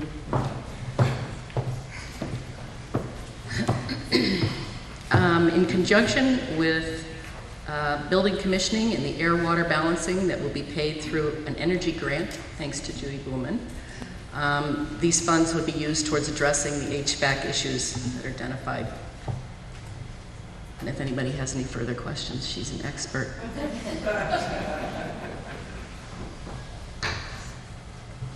Finance Committee has a positive recommendation. Any further comment? Anybody else want to speak to this motion? If not, I'll ask you to vote. All those in favor say aye. Aye. Opposed, no. Motion carries by unanimous vote. Article 36, to see if the town will vote to raise and appropriate, borrow, or transfer from available funds the sum of $15,000 for the purpose of purchasing and installing a replacement building security system, and to purchase and install water tank and freeze monitoring systems for the Berlin Memorial School, or take any action relative thereto. Motion under Article 36. Nicole? I move to transfer the sum of $15,000 from free cash for the purpose of purchasing and installing a replacement building security system and to purchase and install water tank and freeze monitoring systems for Berlin Memorial School, said sum to be expended by the school committee. Motion made and seconded for $15,000 from free cash for these purposes. Want to speak to it? And Chris is second. Okay. Chris?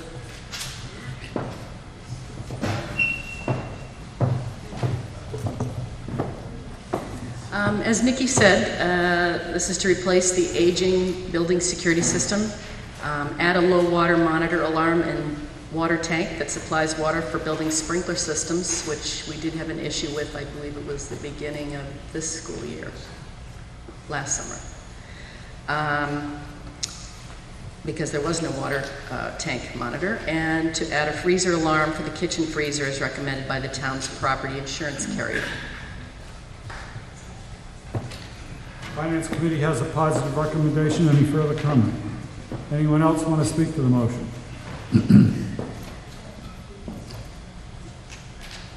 If not, I'll ask you to vote. All those in favor say aye. Aye. Opposed, no. Motion carries by unanimous vote.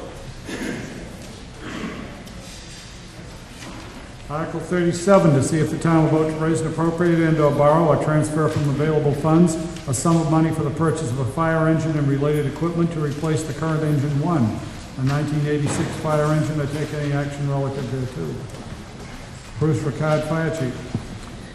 I move to transfer the sum of $215,000 from free cash and to appropriate the sum of $260,000 from the stabilization fund for the purchase of a fire engine and related equipment to replace the current Engine 1, a 1986 fire engine.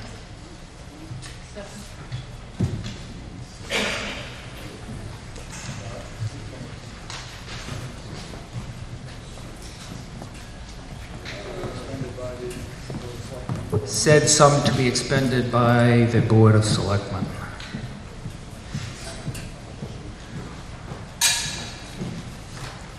I move to transfer the sum of $215,000 from free cash and to appropriate the sum of $260,000 from the stabilization fund for the purchase of a fire engine and related equipment to replace the current Engine 1, a 1986 fire engine, said sum to be expended by the Board of Selectmen.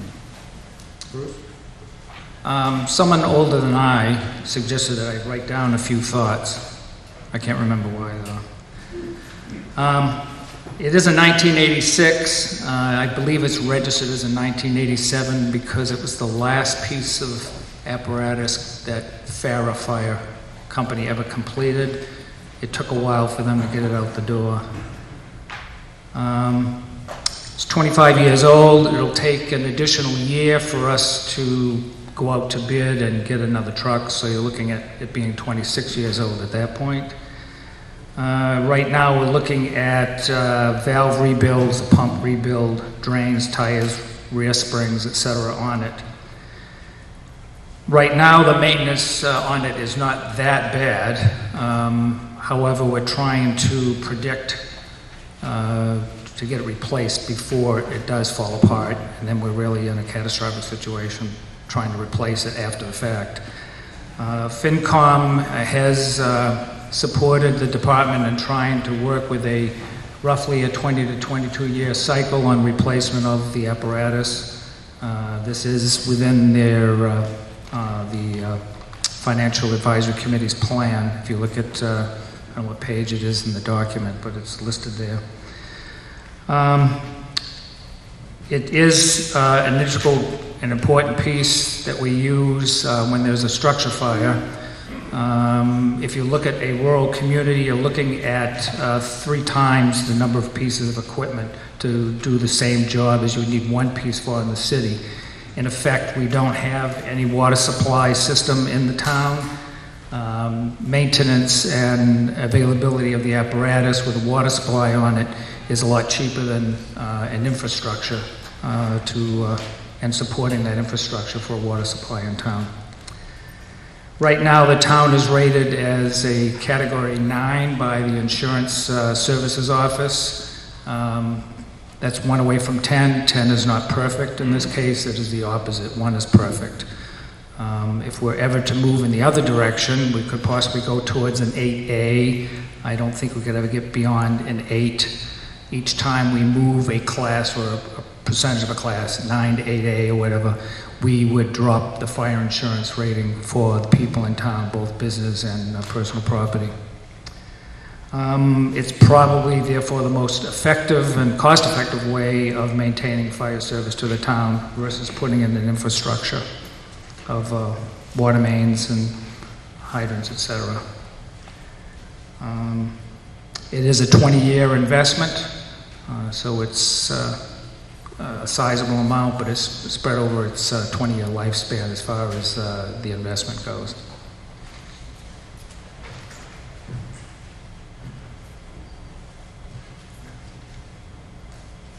The Finance Committee has a positive recommendation. Do you have anything further to say? Are there any other comments in regard to this? Craig Gibo.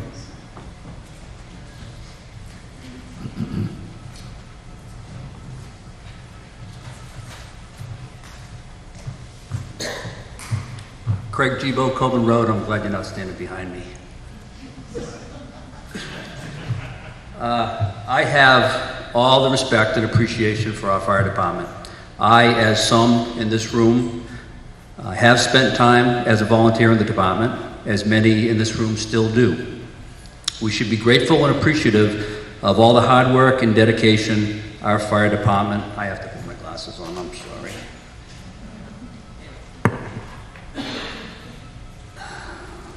Dedication our fire department members have to our town, and we should continue to support the efforts they make to make a solid department and a safe town. However, when you consider the amount of equipment the department has, the aggressive replacement schedule, 20 or 22 years per piece, the continued significant escalation of new equipment costs, and that we get no reimbursement for equipment purchases, the cost to our town rivals the cost of what it costs for this school. It equals the cost of the municipal building. And it comes close to the cost of what we are looking at for Tohoto. My point, it is a significant expenditure replacing fire apparatus. And it should be under the same scrutiny, research, and planning as all of our major capital purchases.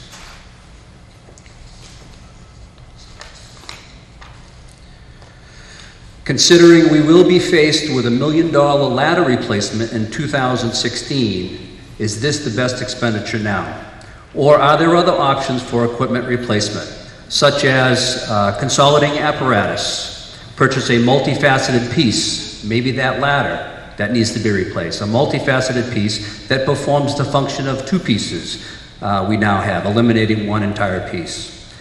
Considering the minimal use of all our equipment, maybe a 28 or 30-year replacement schedule with an aggressive maintenance program offset by the savings may be a better approach. As a voter, voting to spend this much money, I need to be better informed, educated, or convinced than I am presently. Are there others that wish to speak on this motion? Bill Anderson.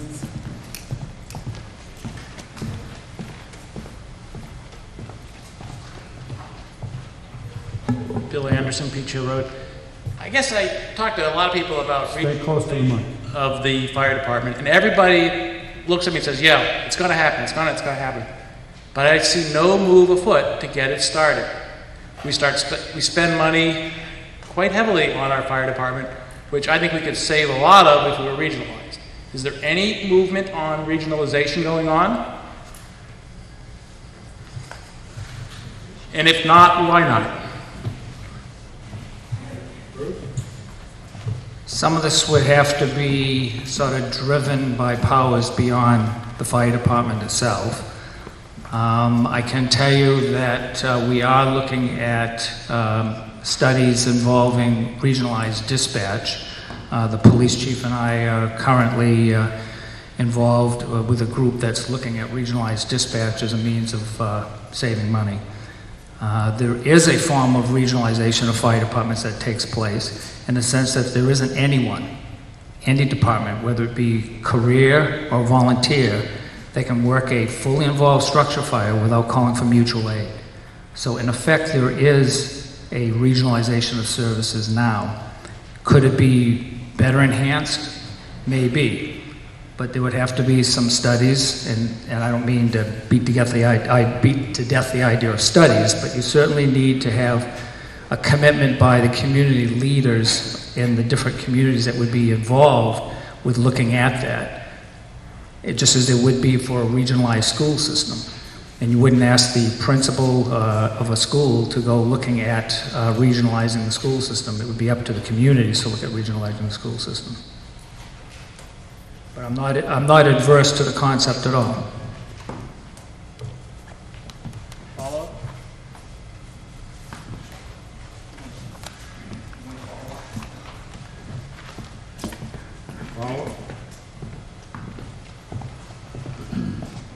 I don't know the answer to this question, so how often does Clinton make it to a structure fire before the Berlin Volunteer Fire Department does? I mean, to our structure fires. How often would they make it to our structure fire first? Right. If it was on the Clinton Town line and I knew it was a working structure fire and they were called concurrently, they would probably beat us there. That would be an instance, but otherwise, no, they wouldn't be. I'm not going to call a neighboring community before I know I need them. Amongst other things, if I call in the town of Clinton or Hudson or Northborough, they have to do a callback. So they're not only looking at supplying their men and manpower, but they're looking at a mandatory overtime of 4 or 5 people times 4 hours to replace it. So it's a serious issue when I'm calling someone in. It's not just because they want to come over to play. I was thinking that in terms of response time, the call would go out quicker to neighboring full-time fire departments, and that they'd probably beat you there, but... Clearly, one needs to look at the distance. I mean, when you look at the ISO, they're looking at issues of travel distance between fire stations, and that would be part of a study of regionalization, at looking at where the stations are, where the service demands are, etc. Thank you. Walter Bickford.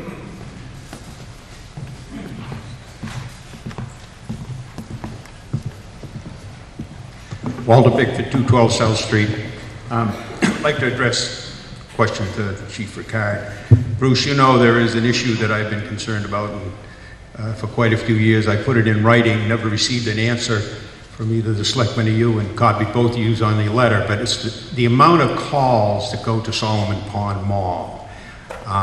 There was a time when I think they were up around 40 or 50%. This was several years ago. Is that coming down? Are you making an effort to bring that down? And let me put it in a framework just so that the question means something. This is a letter I wrote in 2005, and I had sent it to the Board of Selectmen, and I had to put my glasses on. And I copied the fire engineers and the chief on it, but this was 2005.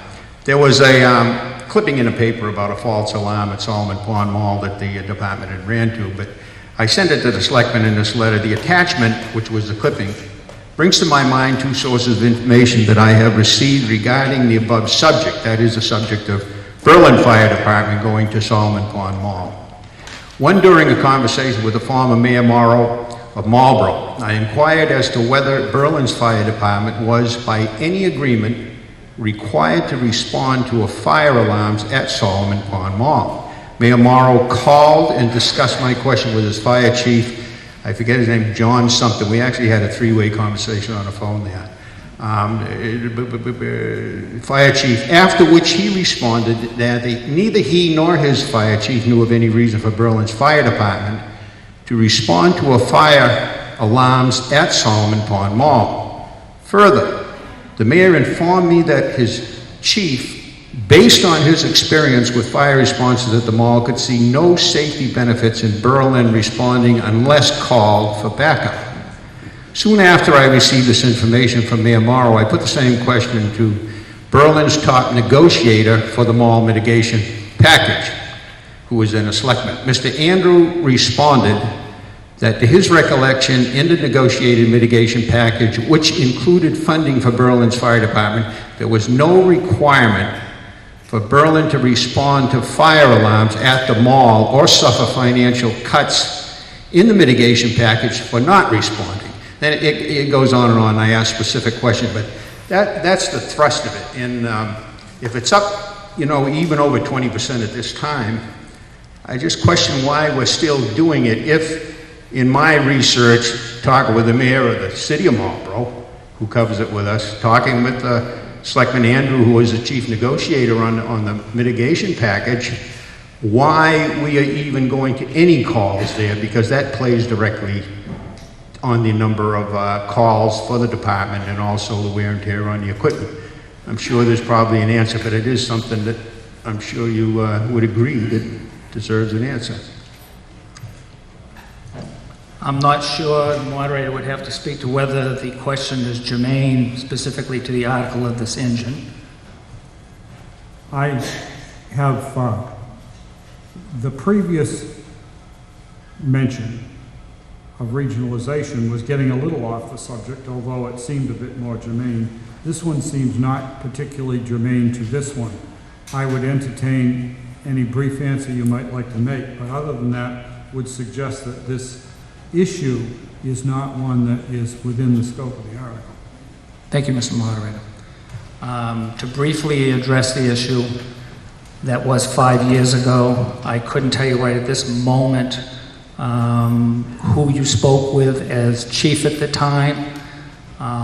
The individuals that I inquired with at the time questioned the validity of the statements that were supposedly come from the fire department that you were alluding to. However, be that as it may, the calls have continued to go down, and I'm hoping under the new fire chief, who happens to be named after one of our fire engineers, Rick Plummer, I'm hoping that we'll be able to work aggressively to get those calls down even more.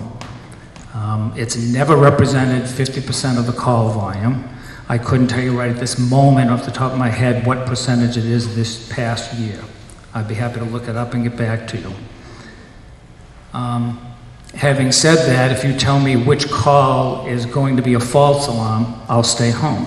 I don't know which one is false until after the fact. Finally, the agreement on how we would respond to that location was something that was decided in a room by the then public safety people. And that's the agreement that was agreed upon, how we would respond to that facility, and it's been used since 1997. Yeah, Mr. Moderator, just on your ruling on the germaneness, may I comment, please? On what? Well, you said that my observation wasn't germane. If it accounts for a substantial amount of mileage and usage of equipment, that's why we're buying a new equipment, because it gets worn out. So if we don't need to use the equipment, we don't. So that was the reason I thought it was germane. So I hope you understand that.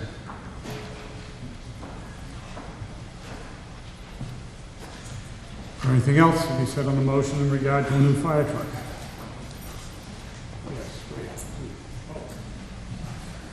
Call?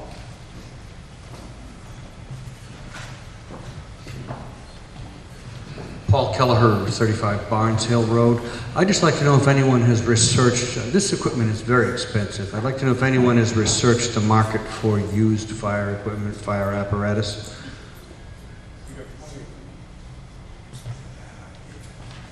I'm not talking about buying 30-year-old pieces of equipment. I'm talking about buying relatively new pieces of equipment that have been well maintained. Can anybody address that now? Bruce? We researched this back when we were looking at purchasing the 1996 piece of equipment that we purchased at that time, and we found that it was not really a cost-effective solution. People don't get rid of pieces of equipment on a regular basis that are in good working order. They usually put them into a reserve status, and they get rid of the junk in their fleet.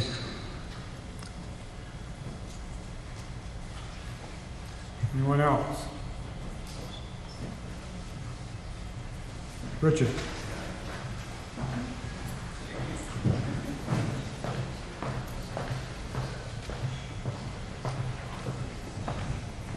Richard Sardell. I just wanted to comment on the financing for the engine, if it's approved. I mentioned earlier that, and the motion reflected it, that we're appropriating from the stabilization fund. What that does is avoid borrowing and saves us about $10,000. And I think we just used that up for something, didn't we, Effie? The $10,000 we saved you. We did have one concern. The fire department has put together a very good capital plan that we've been going through and reflected in the capital plan, which is pretty much verbatim, I think, from that one, with a couple of minor modifications to sort of level things out a little bit, but nothing significant. Someone mentioned earlier the ladder truck, and I think that's scheduled, it's in the plan, it's scheduled for 2019 at the moment. So that's a little ways out. We have time to talk about that. The only concern that the Financial Advisory Committee had was that this is a replacement. Last year we replaced the brush truck, but the truck that was replaced is still there. So we're just kind of curious, and I'd ask the question, what's the plan to get rid of the old brush truck and retire it? And do we have assurance that when we get this new truck, it will be in fact replace the old truck, and the old truck will be disposed of? Thank you. Happy to answer that. Selectman Judy Booman's going to take me out behind the shed and beat me with a stick later on. I came up with the bright idea that rather than advertising this and getting one or two local people to come put in a bid for the old brush truck, that maybe where it was a 1963, that someone may be interested in it from something other than a piece of fire apparatus. Some nut house collector or whatever. Excuse me, should have said that. We're on TV, aren't we? At any rate, I researched it and put together a package for the selectmen for them to consider us putting it on eBay and putting it on an auction site and seeing if we couldn't get more money to do that.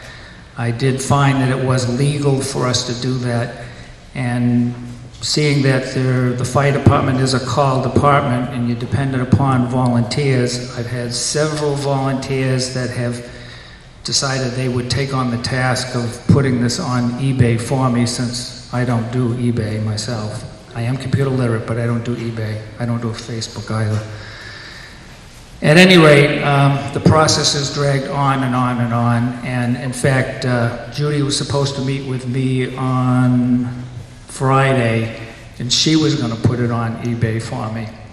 She had to cancel out of that, and to my knowledge, she's meeting with me on Thursday morning, and she will be putting it on eBay. So that's been the delinquency of getting rid of it, was just trying to get more money for the town. My suggestion to a couple of people in town administration was that the town should really put together an eBay account for all departments to use to dispose of property. And my understanding from looking at it from the state's perspective, towns like Salem, et cetera, it's worked out quite nicely in getting increased revenue for the community for their stuff. I don't anticipate putting Engine One on eBay unless you're willing to do that real promptly. It'll just be traded in. Are there other comments on the motion before us?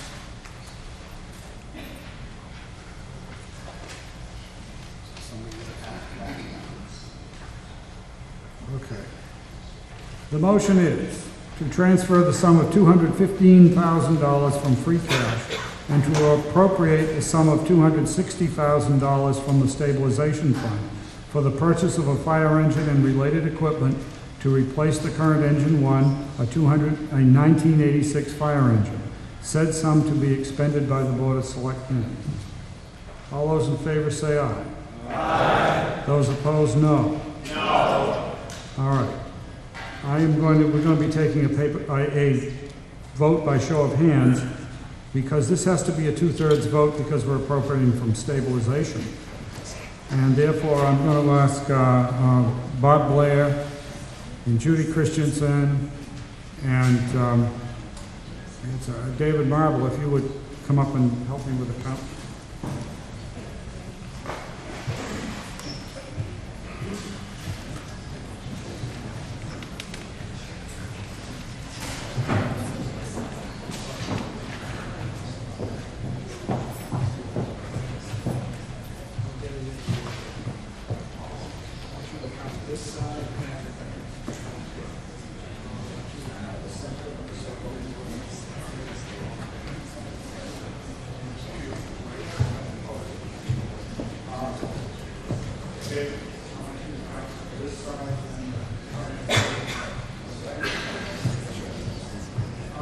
We'll vote by show of hands. All those in favor of the motion, please raise a hand.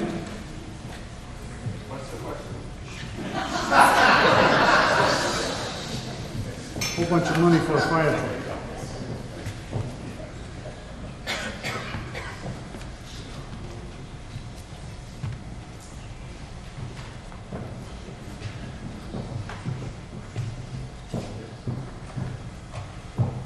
This side, 15. In the center, 16. And on the left, we're still doing those now. Right. You include your own vote too. At that point. 1 second.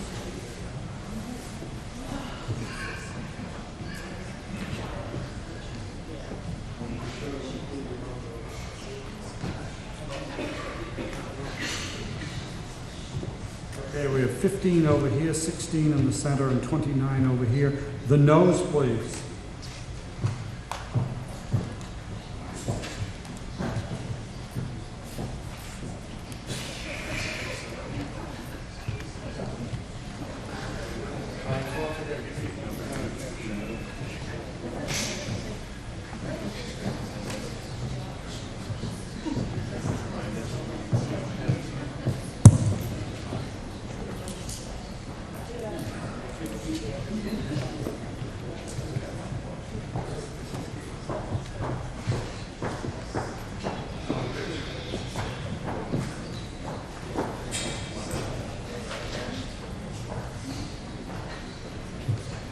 We have 10, 15, and 7.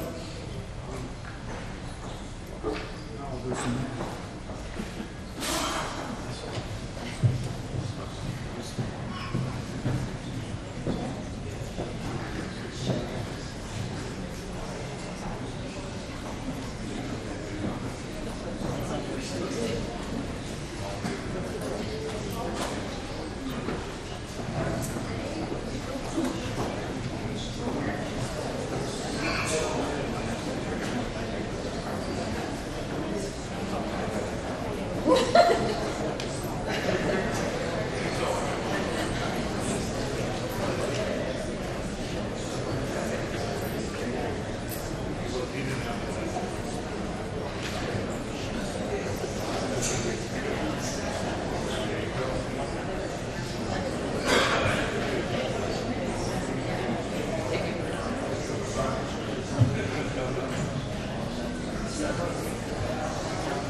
we have 60 in favor, 32 opposed. The 2/3 vote that's required because of stabilization means we miss it by a couple votes. It would take about 62 to make the 2/3. So just Speak in the mic, please.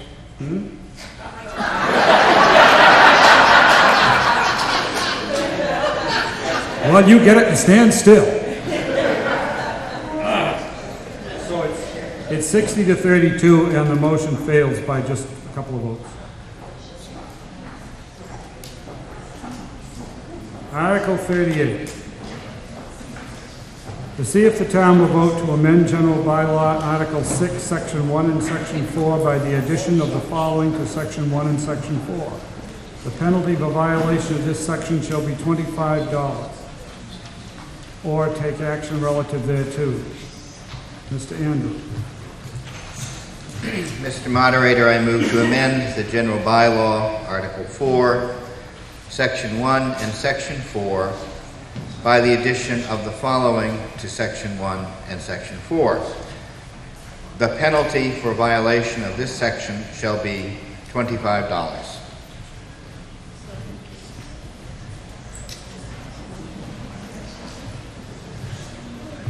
Okay. That agrees with the article that I already read. Continue. Okay. These are two articles of our general bylaw. One deals with depositing snow on the roadways or sidewalks after they have been cleared by the DPW without clearing the way. And the other deals with obstructing the public ways. So that would cover a series of offenses, ranging from littering to parking a vehicle in such a way that it obscured a public way. These bylaws have been on the books for many years. There is no penalty for their violation, so we are proposing the relatively modest penalty of $25.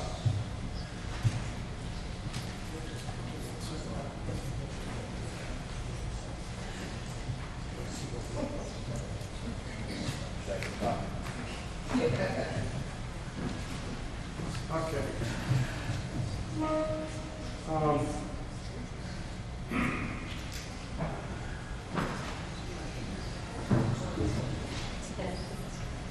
Does the Finance Committee have a comment on this one at all? No. Does anyone else want to speak on the motion? Ray Ellis.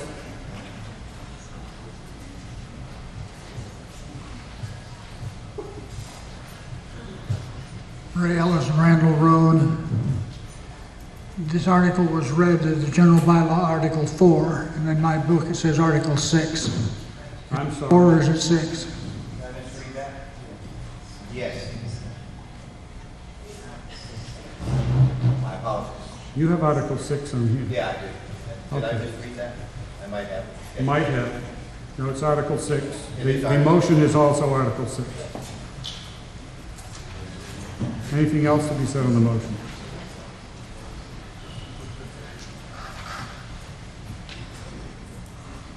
Hearing nothing, I'll ask you to vote. The motion is to amend General Bylaw Article 6, Section 1 and Section 4, by adding the addition of the following to Section 1 and Section 4. The penalty for violation of this section shall be $25. All those in favor say aye. Aye. Those opposed, no. Motion carries by unanimous vote.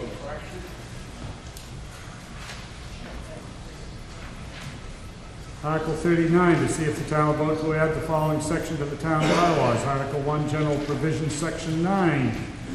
And this is about the specific expenditure of mitigation funds received by the town from project developers. Richard Seidel. Mr. Moderator, I move to add the following section to the town bylaws, Article 1, General Provisions, Section 9. The specific expenditure of all mitigation funds received by the town from project developers will be reviewed and appropriated in the normal annual budget process. This applies to one-time payments for general community promotion as well as to annual payments. Accepted are the monies for affordable housing spent by the Planning Board and Housing Partnership, and the open space payment spent by the Conservation Commission and the Selectmen.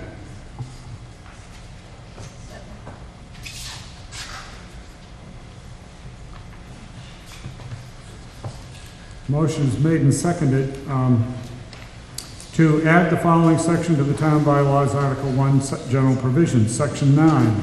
The specific expenditure of all mitigation funds received by the town from project developers will be reviewed and appropriated in the normal annual budget process. This applies to one-time payments for general community promotion as well as to annual payments. Accepted are the monies for affordable housing spent by the Planning Board and Housing Partnership and the open space payment spent by the Conservation Commission and the Selectmen. Yes, Richard? All right, way to start. Let's go back to the beginning. A couple of years ago, there was a mitigation report for Highland Commons that was presented to you folks, to all of us. And it very good, actually. The negotiation was, I think, excellent.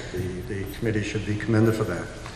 And part of the report says that this package assures that each year the town meeting will be able to decide how to spend the money received through this package, the only exceptions, et cetera, et cetera.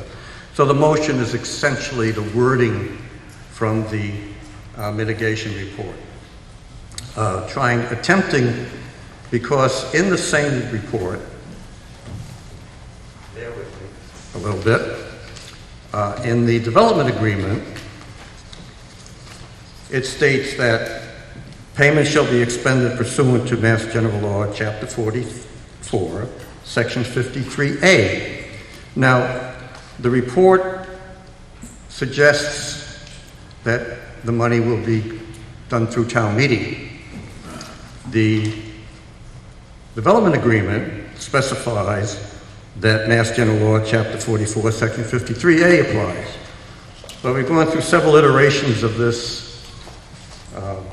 motion and finally settled on, not settled, but ended up with the wording that we have here.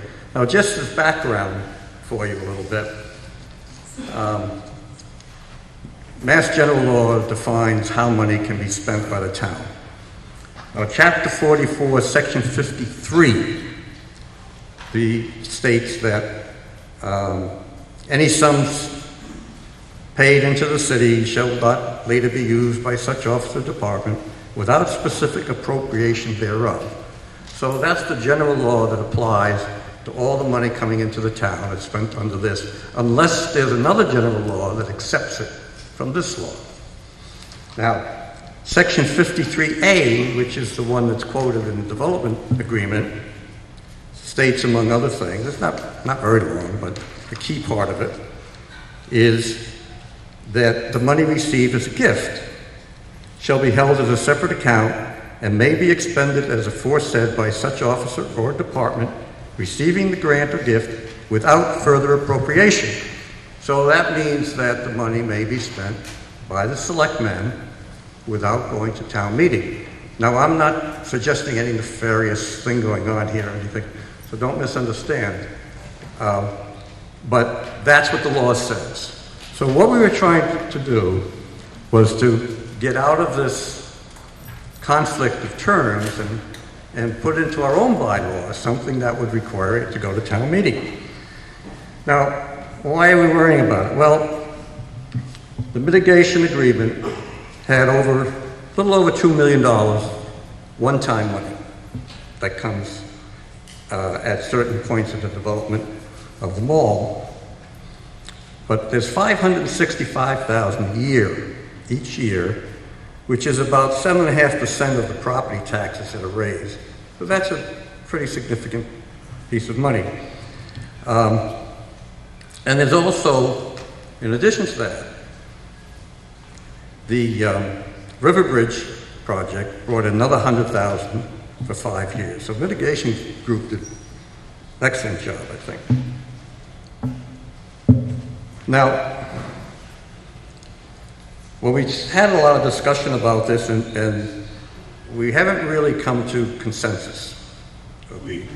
We, the people that discussed it, the Board of Selectmen, Financial Advisory Committee, the Finance Committee, on how to best handle this.